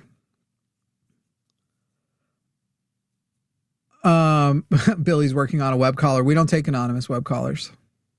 So it ain't going to work. I don't understand why you would be scared that we're going to have your number if we were just going to have a call with us like everybody Rick else that we just talked to. Yeah, that was lovely. We used his number to call him back when we accidentally lost him for a second. And you're not planning to troll. You're not planning to say slurs. So I'm not going to ask if I can talk to your dad. Billy, there's clearly another reason that you're too scared. Yeah. Well, meanwhile, I'm just going to be growing potatoes in the Finnish countryside and get real used to my outhouse. We'll take Sean. I just don't care about the Russia topic enough to do it for very long. Sean, a conservative calling from Connecticut. You're on the line with Jimmy and Promise. Sean, am I right that actually your name is spelled S-H-A-W-N? Is that the correct way? Correct. I was pretty sure. Okay. Yeah. Excellent. Portuguese. All right. My mom just liked the name. Hey, it's all good. That's why we're all named the things we're named, I guess. One of our parents liked it. No, God told my parents what to name me. So, Sean, I'm going to be honest. I don't care that much to return to the Russia thing, especially since we're looking for people who want to defend conservatism, who want to defend either new MAGA or current MAGA, all of that kind of stuff. That MAGA is good for women, and at the end of the day, if you don't agree, like we're still supporting Ukraine now. It just wouldn't be that important because all you would be saying is you disagree with Trump as well, that we should be supporting Ukraine. I'd rather get to the actual like values conversation. Yeah, I mean, I guess that was a good way to start it. I'm essentially a classical liberal, if anything, like kind of like what the Democrat Party kind of was in like the early thousands and like when Obama came in. And kind of feel that Trump is more in line with those sorts of values rather than like what the idea of what a conservative was growing up. Can you list which ones you think that which of those values do you think he's still in alignment with? More aligned with, right? Like, because he's definitely a pariah, but more in line with like classical liberal, you know, pro-American, still into capitalism, a little more common sense approach to certain social issues. But you wouldn't say he's pro First Amendment, for example, right? I mean, definitely not as of late. Definitely wasn't happy with how he handled his stuff in Colombia and, the Columbia University. Just like freedom of speech, freedom of journalism. He's literally trying. Brendan He's Carr going after is comedians. Right. The FCC chair just pulled up a license for Disney and is making them renew early because they're mad at jokes that happened. They're creating religion forces to be able to go after people who are talking shit essentially about Christians. Like they're literally creating an anti-freedom of speech and freedom of journalism force. So yeah, if you're I'm definitely in agreement with you on that. But I mean, I definitely still think if the election was today, I would still vote for him over Kamala. So what was the worst thing Kamala Harris was going to do to you? Well, she's essentially full, into the system. She'll play the go along to get along game, and I also probably would have raised my taxes. That's not a policy. Donald Trump raised your taxes. Well, it's more of a. Well, I just got a tax cut, so I don't know. No, you didn't, Sean. I just filed my taxes. I didn't pay on that the time and a half. Your federal tax rate when you did your taxes may have gone down. Everything else has gone up because of Donald Trump's tariffs, which is a tax on you. Your cost of living has gone up because of the tariffs. Well, so because actually, of what he's doing in Iran. I would totally fully commit to the tariff idea, though, because then that's a tariffs tax that is voluntary based on what I want to spend on, rather than being taken from me. Definitely not, because tariffs affect the price of everything, including things you need to live. They also disproportionately affect small businesses. So here's what's happened, Sean, because of the tariffs. Walmart got the tariffs too, and they went, man, this sucks. We are paying so much. And then they went, oh, wait a second. We were able to afford to pay those tariffs. All of these small grocery stores in these cities, they couldn't. They closed. So while our costs went up on tariffs, we got a bunch of new customers because of the competing grocery stores that couldn't afford it, that covered that cost. So it's turned out tariffs are a tax the rich are happy to pay because they end up making more overall, and it disproportionately falls on small businesses, working class, and middle class. Tariffs are the worst kind of tax if you care about anybody besides billionaires. I mean, listen, part of what you said is very true, but like, which part was untrue? Term, if you do a cost, but I believe that it's an assumption that the cost benefit of incentivizing our domestic market would benefit the people at large here. Because sure, it may be cheaper. So you think it's but untrue based on what you think will happen in the future, despite the fact that his tariff policy is things that have been tested out by other countries that failed as a result of it, and that in fact, like what? You think that tariffs. You do think that the fact that we've already been seeing bigger businesses be able to further solidify their monopolies and put small businesses out of business is long-term better for the American consumer and will result in lower prices when they don't have competitors anymore? So I feel like that's an assumption. So like as an investor, right? When an assumption based on history and how it goes every time. Everyone switched into large. Well, let me make this. It's not that long. When Biden wins, everyone went into large cap because it doesn't incentivize small business growth. Their general policies, they're a little bit more, it's harder to breathe. It's harder to be. Biden's election did stimulate small business growth, though. He had to deal with the COVID recovery, which notably Donald Trump did not have a plan for, didn't even have a distribution plan for the vaccines, despite the fact the vaccines were already done when Biden took over. So I don't know what you mean. Well, but small caps at large went down, right? So like we don't have to argue that they did not grow as much as they did under Trump. And then same thing this time around, small caps were the thing to get into, meaning smaller companies would do better. And it's just like obviously a multi-prong approach. It's like a general, like, hey, we're going to lower taxes, also a bit of rhetoric, like. So Sean, my problem here is you're calling in as a conservative, defending what Trump has done. I'm giving you what I know based on the patterns of history, what is understood to be good economic theory, despite the fact that I don't believe in capitalism. And yet under capitalism, I know what does work better. And your rebuttal to when I say that is that's an assumption. And you assume things based on not how history has gone. So my assumptions is based on history and data and the fact that these small businesses are going out of, and your assumption is based on, I think this will be the time that universal tariffs do not ruin the economy.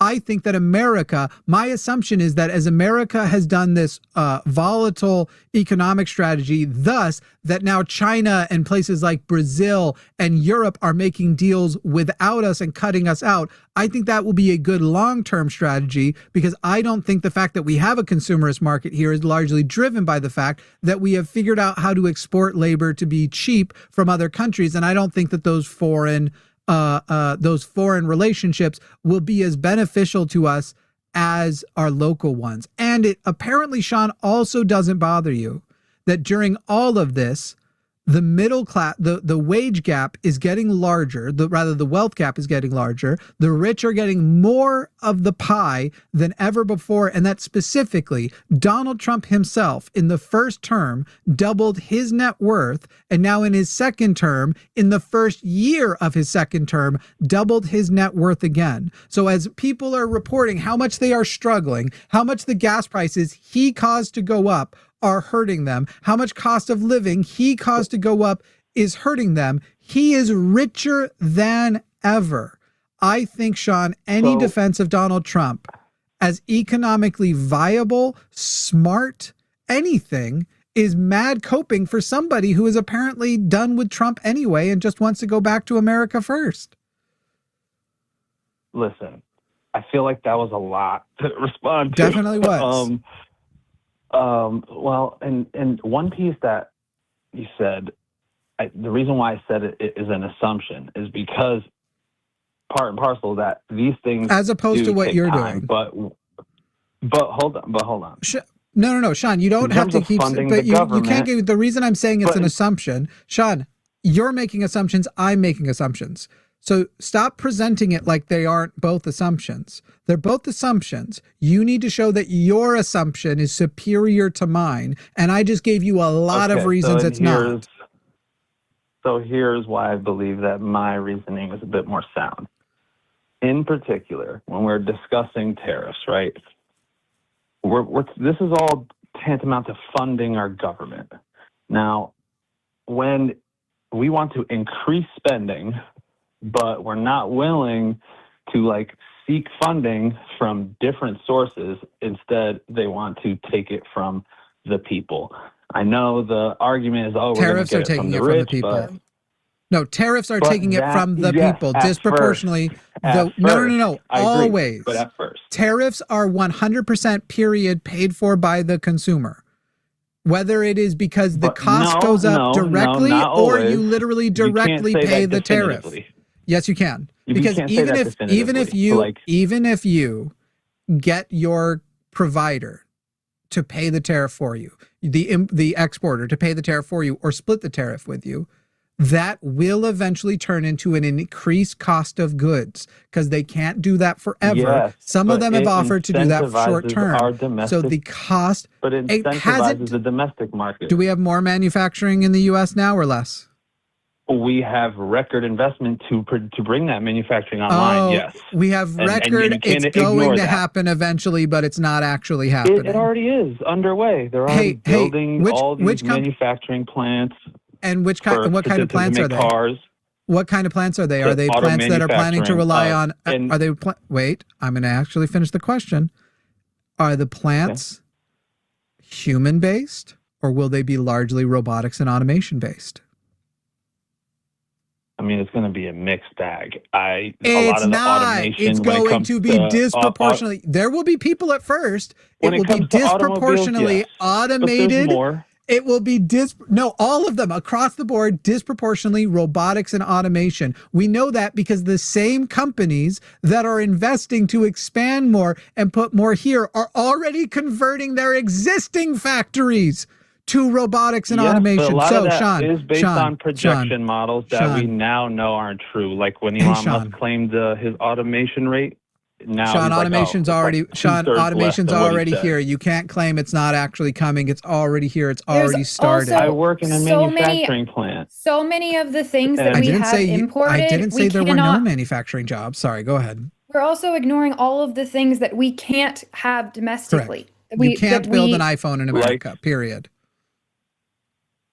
Well, that's why we're also trying to, mine our own resources. Like a lot of these things take time. We don't have our own resources. That process to turn we don't inward. have. You can't mine something that isn't there. Many of these things you can't do. But quartz, all of it, Sean, lithium, Sean. Yes. None of this matters.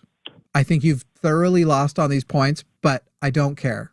How? We'll just go. You Sean, quantify how I lost it. I try to give you a point, but you immediately discount it. Yes, correct. You tried to give me a point, and I've immediately debunked it. That's why I think you've lost. All of your points have failed. You didn't debunk it. You just said something that disagrees with it. Yes, I did, Sean. So, Sean, for instance, can I at least respond to one of them then? That you thought you no, because none of these questions are important. There's one important question. You are a conservative. What's that? Automation and AI is coming. You do not have to replace 100% of jobs to destroy the country. In fact, you could just do 10%. If 10% of Americans who wish to work, who are able-bodied and are trying to work, do not have a job option because AI and automation has replaced them. So if that's going to happen, then why wouldn't we try to gear it more towards our domestic audience? I don't care. None of this matters, Sean, because this isn't the question. What is the conservative solution for those 10% of people who, no matter how much they want to work, there simply won't be a job for them? And let's say, I will give you padding I don't even believe in. I think we hit that number within the decade, but I'll give you 20 years from now, 10% of the workforce, there is no job for them. What solution does conservatives have for those 10% of people? I mean, what conservatives have, I would want to say that my solution would be for people to grow their own food more and to lean more in their own communities, because it seems that conservative and liberal, or whatever, Democrat, Republican. So you would say the community. How are you going to grow coffee beans in Connecticut? So you're saying, Sean, wait, Sean, you're saying they should rely, they won't have wages, they won't have a job, but they'll have a community. They should rely on their community to pick them up and support them, right? I think most basic needs in life that, if you got 100 people in an area, you can literally live just fine. But if you have 100 people in the area and 10 people, the fact that they're hardworking and stuff, there just isn't job for them. You think the community can pick them up. So now we're looking at the country, 330 million. That's not what I said. I said that I'm sorry, that's exactly what you said. Because I said 10%.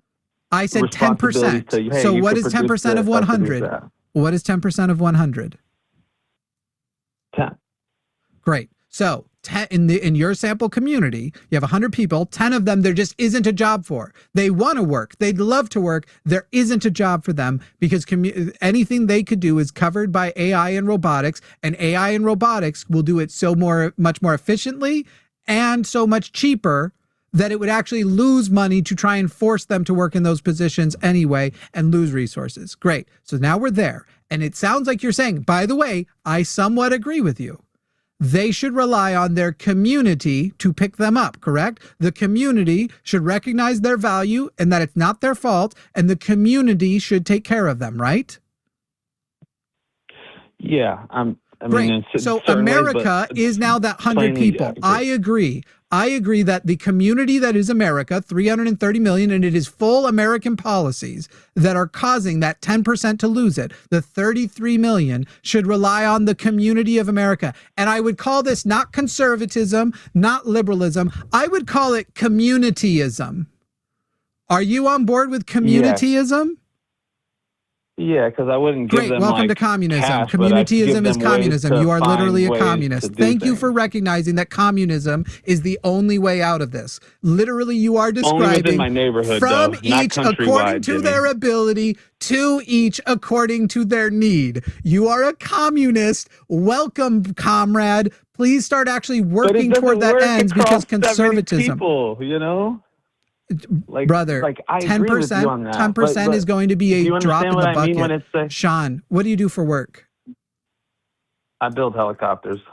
There will be no job for you in the future. You're 34. You will not build helicopters when you are 50. No, you won't. You will not have a job by 50. These robots. Yep. Can I share an insight with you, Jimmy? Yes, they're and it'll be wrong. trying to automate a lot of this, right? And you don't know shit about how much progress they've made. Well, I go and give me a second, Jimmy. I swear, I have a good insight to share. Go, communist bud. So when I go and talk to these engineers, and they're trying to work it out, right? Ultimately, they're telling me that in terms of automating, they'll never be able to build these cuffs with a robot, and they're wrong because it needs a human hand to push it in and Hey, Sean, it can lay the plies down, but it can't make sure that there's no. Either they're wrong, or if somehow they're right and truly only a human can do it, they will make cuffs differently, or they will make a helicopter without cuffs. There is no economic incentive. So in a capitalist world, it is impossible. There is no economic incentive in a capitalist world to keep a human force. Many people without Sean, things to do. My fucking God, Sean, you have such an awakening happening. Coming soon, Sean, because here's the other thing, Sean. Let's say helicopters will always need people, an engineer. They won't need all of them. They won't even need 1% of them. AI and robotics. I agree. AI and robotics. It's definitely going to be a culling of a good amount. Sean, and you can agree with that, and I don't even believe that. I think there will be none. But let's say you can agree with that. 99% of them are gone, and you assume you'll be the 1% who still gets the job. Nope. You know why? Because you can speak like a normal person. It's going to be some person who's practically a robot. You don't have the autism to be the helicopter engineer who keeps the job after the fact. But your numbers are really far, man. You're saying there's going to be none. And that's Correct. I feel like that's a little, outlandish. 100% replacement of any sort of labor job or any sort of thing that actually would be necessary to keep the economy moving, keep the world moving, keep the country moving. People will still do jobs. It just won't be for money. People will be artists to be artists. I disagree. To create. Respectfully. You might make a fun helicopter on the side, and you will be the one who dies in your homemade helicopter crash, while the robots make helicopters that never crash. Also, we won't have helicopters in the future. It's really stupid technology if you think about the way helicopters stay up. We might have quadricopters still, but helicopters are dumb. Yeah, it's struggling to stay in the air. It doesn't even fly. It's an interesting thing. It's but dumb. That's another conversation. We didn't even talk about the reason why I called. It's actually but the same cool. conversation. There's no reason with technology advancing the way it's advancing that we would keep helicopters around in that same time frame. It's actually the exact same one.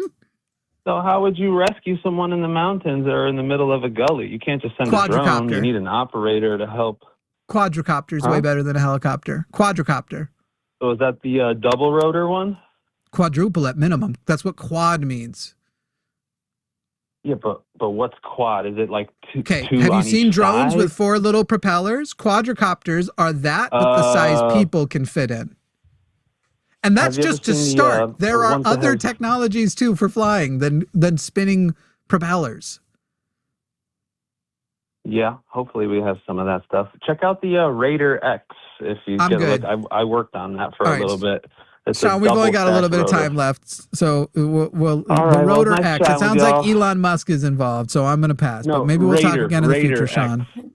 Great, Sean. When in the future, if you have a better conservative solution to the mass unemployment that is coming over AI and robotics, think about it and call back with that. I'd love to hear it. All right, you got it. You'll have a good one. Goodbye, you too. comrade. Thanks. I love revealing to people that they don't even know they're communists. Your little communityism. Bum ba bum bum bum bum.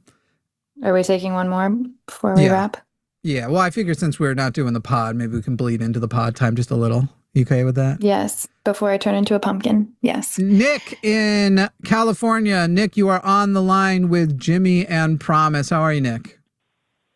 I'm doing fine, Jimmy. How are you? Just fine. Why do you disagree with Elon Musk that AI will replace everybody's jobs? Well, I think the claim that AI will take everyone's jobs is, I guess, back up a little bit. Hi, Jimmy. I'm coming from Ari's side of the neck of the woods and everything, so hello. But cool. Claim that you can talk AI to Ari and I tomorrow if you want. We're on Tuesdays. I'm too busy modding on her Twitch whenever that's happening. We only do by phone, but anyway, go ahead, Nick. What was the wait? Are you saying that you're banned from hers? You get modded out of hers? No, I am a mod. Oh, okay, I got you. All right, Nick. You don't think AI will replace everyone's jobs? What percentage of the workforce do you think will have their jobs replaced? That is requiring of an expert opinion. I could not even begin to estimate what percentage. What percentage of people do you think, no matter how much they want to work, simply there won't be jobs for them to do? What I think is that the issue is a little bit more narrow, is that whether AI can automate enough core tasks within certain occupations that employers need fewer workers to perform them.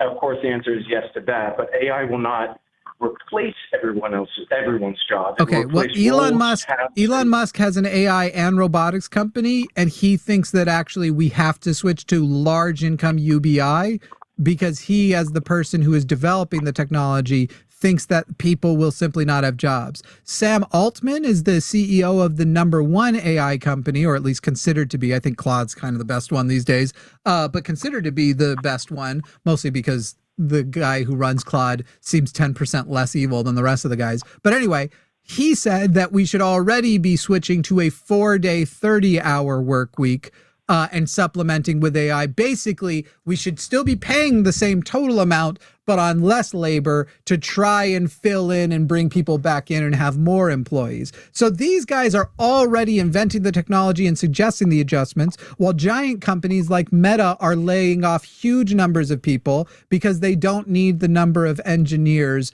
anymore because AI can do so much. As we have been telling the last few generations of people that the #1 thing they need to be going into is computers and software engineering. And as they meet the workforce, they're finding out they're not going to have a job with the expertise, but they will have the student loans to pay off still. So once again, Nick, with all of that information in mind, is it really your position that AI is not going to replace, let's say, 20% of people in 20 years? 20% of people, there just won't be jobs for 20% of people 20 years. Perhaps 20% of the current workforce will be displaced with the onset of AI. Now, great. What is your solution for them, Nick? With the solution, there's not really one good solution. The question then is, it depends. That's not an option, Nick. You don't get to be a conservative and vote and say that you don't have a plan for them. If you're going to vote conservative, that must mean you have a plan for people, and conservatives will do it. So 20% in 20 years, we're accepting that that's a minimum likely outcome. By the way, it's going to be way worse than that, Nick. So much worse, but I'm giving you a conservative. 20 years, 20%. What's your solution? Hey, Jay Lateef, don't come back next time.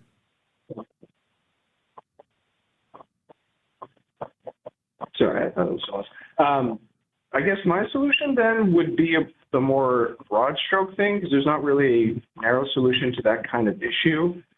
I think there are a lot more underlying problems within the nation that contribute to the degree of harm that I forget whatever econ term for the type of unemployment that we're going to face with the, it's like a retooling unemployment or whatever, where different education needs to come into play and whatnot. But Nick, are you going to get around to answering the question, or you're just going to say you don't know the answer? I would say that requires an expert opinion, but in my layman's opinion, I think there would No. be... It has to, Nick, it has to be your opinion, because you have to vote toward one of these. If you don't have an answer for it, you don't know how to vote. The answer to this question is how you should vote. So it's not an expert opinion. It should be, you recognize mass unemployment that cannot be filled in is coming.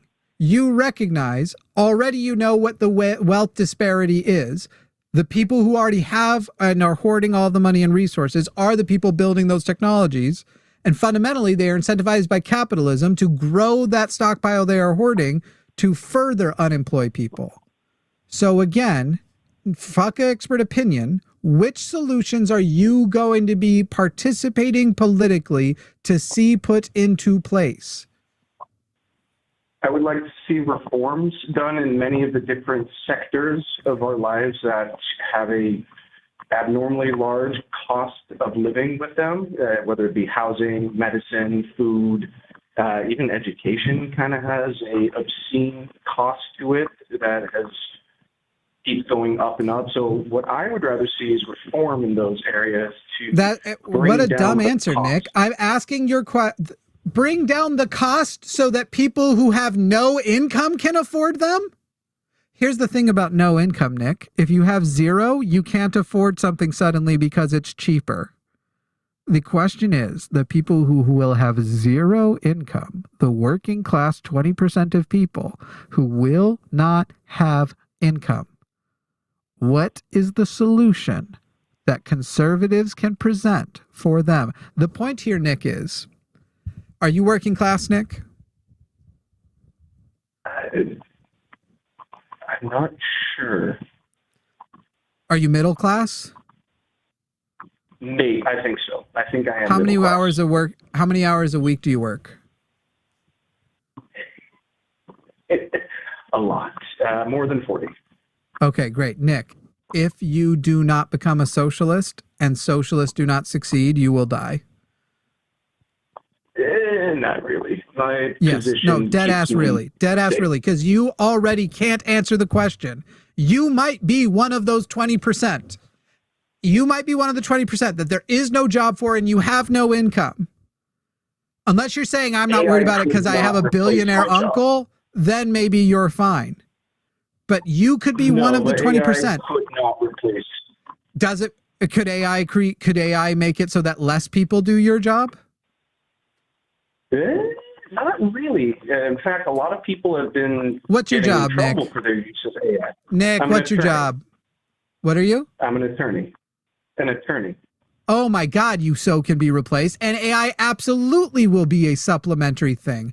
In what world do you think? Hey, Nick, how do attorneys make money if there's no money from their clients because they don't have jobs? What kind of an attorney? Because there are different kinds and different ways you can make money as an attorney. So you're saying you would make it as one of the attorneys who gets paid by the government. He'll be one of the rare attorneys that gets hired by the billionaires. You're going to be not even that. The area of law I work in is pretty consistent, as well as which area is understanding of the areas. I'm presently in civil defense, but moving into estate planning and probate. I don't know how you think your job is safe. I think that will be one of the first to go. Considering the droves of people who have been disbarred for AI use in because the legal AI field, isn't adequate, Nick. It's because right now AI isn't adequate and it makes mistakes. It's going to stop doing it. Who will be the will lawyers bill for more or less hours per client because of AI? They'll bill the same amount so that they're working. No, they fucking won't. Oh my God, Nick, you are so delusional here. Are you kidding me? All the research, all the filing, everything you have to do for a fucking case will go from hours to seconds. And you think hours will be billed the same to clients who won't have jobs, to an economy that has crashed. Nick, you have to become a socialist or you will die. Like, I cannot fucking emphasize this enough to people. Research and all those paths to AI to the point of their billable hours and their level of competency is in that is what outsourced yes, to AI. Lawyers, in as much as humans still exist, will only exist to essentially do the job I do. Be presentable to a jury in a way that is entertaining and consumable. The information and research will be largely done by them. They will need to be able to understand and link them together, thus in such a way that the AI microphone that's listening to you as the opposite team has it pointed at you and the AI is going, hey, they just connected this to this. That is not precedent. This thing they just said right there is a fucking lie. Abso-fucking-lutely. People won't be lawyers because it'll be impossible to be a lawyer. We will literally have to turn to a different system for moderating legal shit because it will be insufferable to be a lawyer. Imagine if instead of debating you, I got to debate a real-time AI that was actually never wrong.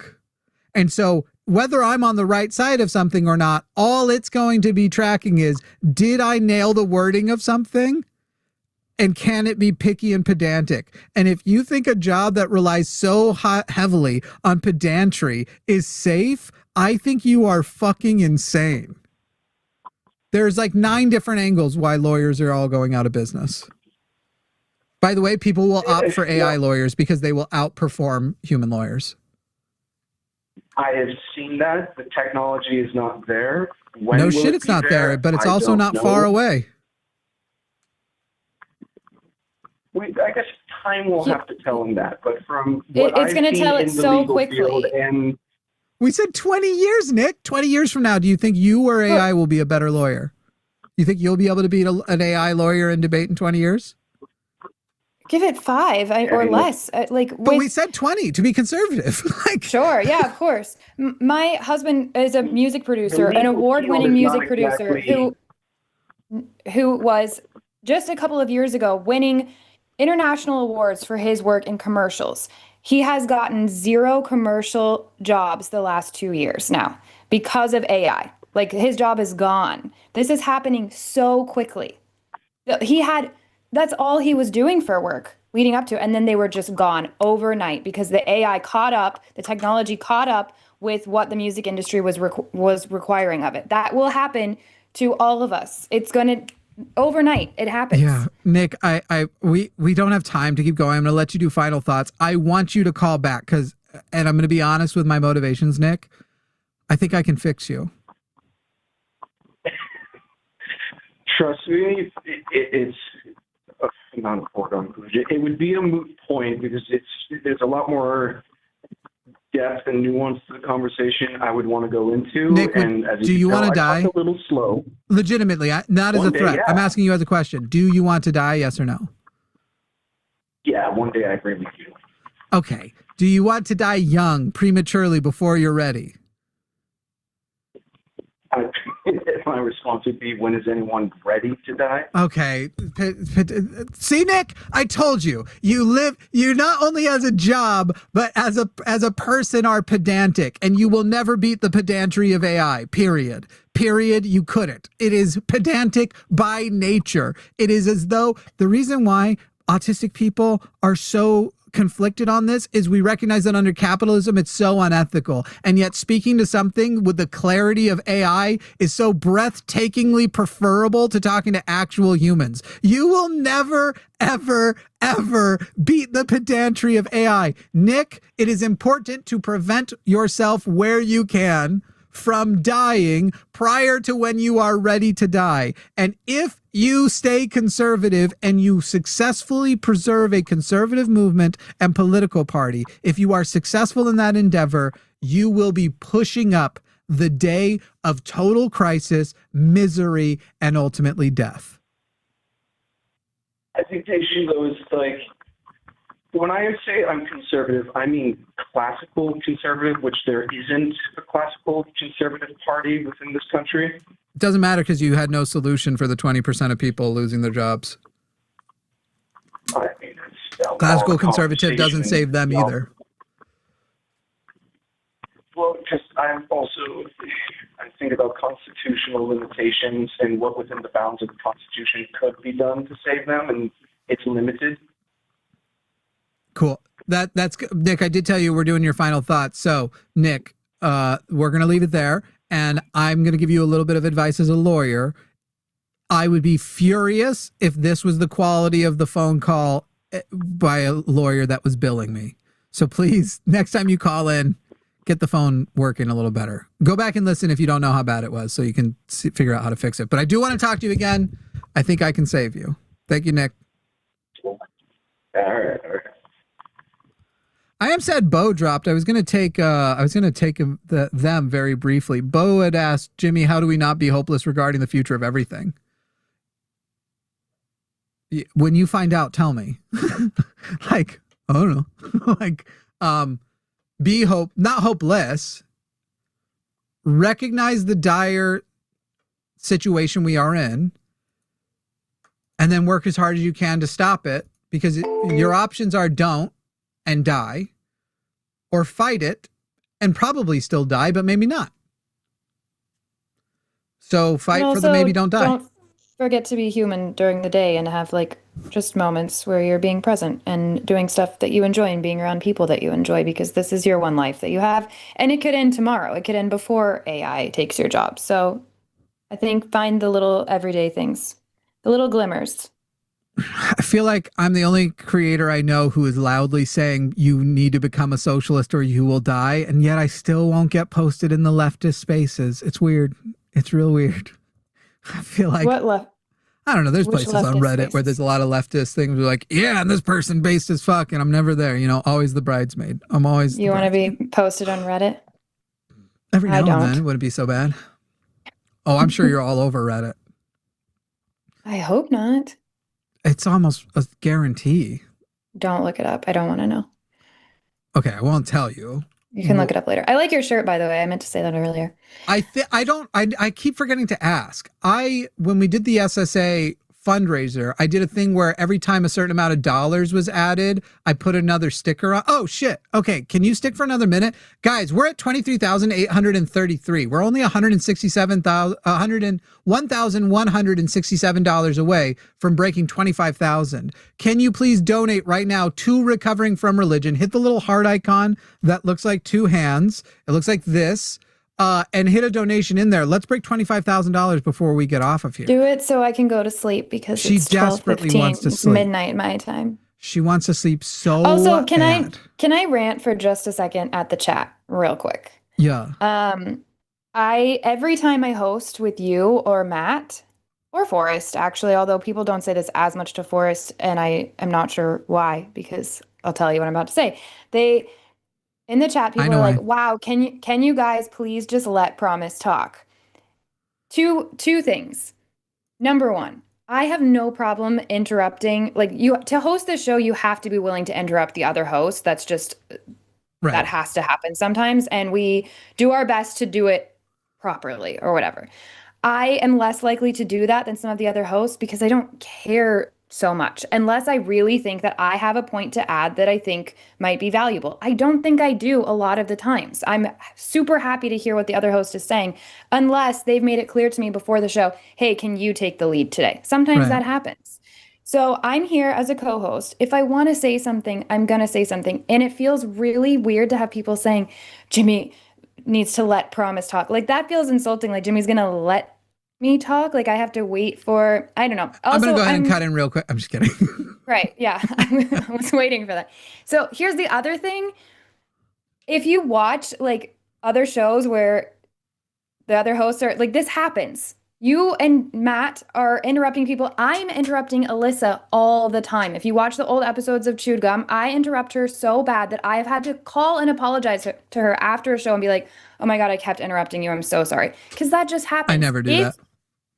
I never apologize.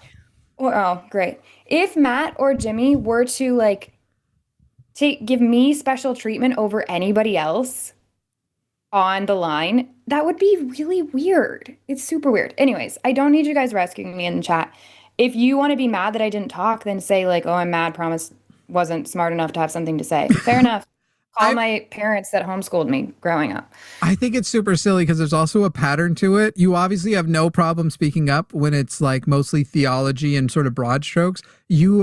I feel like I bore you and I almost feel guilty anytime we get into like, nobody else at the line besides myself, Javon, and Ari read legislation like routinely. Right. Do you know what I mean? Like, and we're not living in the news at the same level. Right. Yeah. Especially since I've moved, that has been, and like working on my book, I really dropped all of that. So, Jimmy when is going to have the better versus point. Policy, you never, like, I just don't think it's your passion, and that's fine. Yeah, I think you have way stronger opinions. Therefore, why in the world, other than for maybe sometimes comedic relief, would I cut in to say something on those topics? This is why, if you guys can get callers to call in that are willing to tell me why I should want to be MAGA as a woman, or why, get your MAGA moms to call Promise. I will talk. I will talk a lot, but. Billy Sipes, goodness sakes. Billy with another $1,000 donation because Billy wants you to be able to sleep. Billy. Foxhound Games, White Guard, thank you. Harder Gamer. Guys, we are getting so close here. We're at 24,800 and I can't see if that says 85 or 35. I think 85. So that would be $115 away. Just send in some $5 donations, you guys. This is so exciting for recovering from religion. Yes. Oh, yeah. Ari, by the way, Ari has the autism for like numbers and policy. Ari doesn't just read legislation. Ari can cite it. Like, right. Yeah, but according to C21 of the... To be honest... She's like quoting city codes from small towns I think that's why, in Wyoming. Yeah, and here I am interrupting you just so everyone knows that I'm capable. God, shut up. Never let me talk. I think that's one of the reasons I'm not so interested in debating it, because I'm not good at remembering numbers and things like that. And so I know I'm not going to be good at it, then legislation while I'm going. So let's talk about how good I am at multitasking and using devices while. But also all the stuff that I am. So the advantage I have is I'm so constantly inside those topics that I'm not searching like what will make this point for me. It's literally like, oh, I know there's a study on this. I go to the study. I have for trans stuff. I have a whole spreadsheet of links to be able to quickly pull them up because they don't know shit about it and they like to make a lot of claims and like weird because the study on the data says you're full of shit. Thank you so much, Ash, Meg, Liz, Chris, Thanks, Idle guys. Bits, Bleeding Rose. Let's go ahead and we'll see if any more come in here.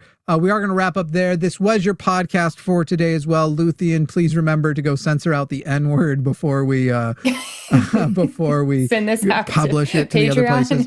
People, if you are watching this later, you can find that donate button next to the where the live chat was, next to the comment box. You can still contribute anytime during this month. The main event is this Saturday over on the line. We are now at $25,043 for Recovering from Religion, RFR. Nobody, honestly, I don't know of a charity that I think is more deserving. Not that I don't know of other charities that are good, but a charity that is more deserving than RFR to at least have, when you think about how much funding they get each year, we're basically their main funding every year. Yeah. Like we do their biggest fundraiser every year, and that's what they run off of for basically a year. And so for as far as just like the basics of running an organization that does so much of them costs way more, and we should be able to get them way more. So literally, as far as, sure, there are those organizations that do billions of dollars a year worth of work. I would argue that Recovering from Religion on a budget of whatever we give them, the 100,000, whatever else they make from individual donors throughout the year, does at minimum millions of dollars worth of work, running their chat line, their support groups, their crisis areas. All of that stuff is worth so much. So please do not hesitate. We'll have horizontal streams for you probably for the rest of the week so that you can find streams that are easier to find the donate button on. We are at $25,068 as we end the show. Do you have anything you want to say at the end of this show? I got nothing. Okay. Well, I thought she was going to say, please donate to RFR. All right, everybody. Oh, yes, obviously donate to RFR. But you covered it so well. Also, thanks to everybody that helped us cross over 25,000 tonight. That's super cool. That's very exciting. Would you say my coverage was more elegant or eloquent? You think on that. We'll get back to you all next Monday. Thank you, everybody. Eloquent. Thank you, everybody. I think it was elegant because I was wearing the shirt. Thank you, everyone. We'll see you next time.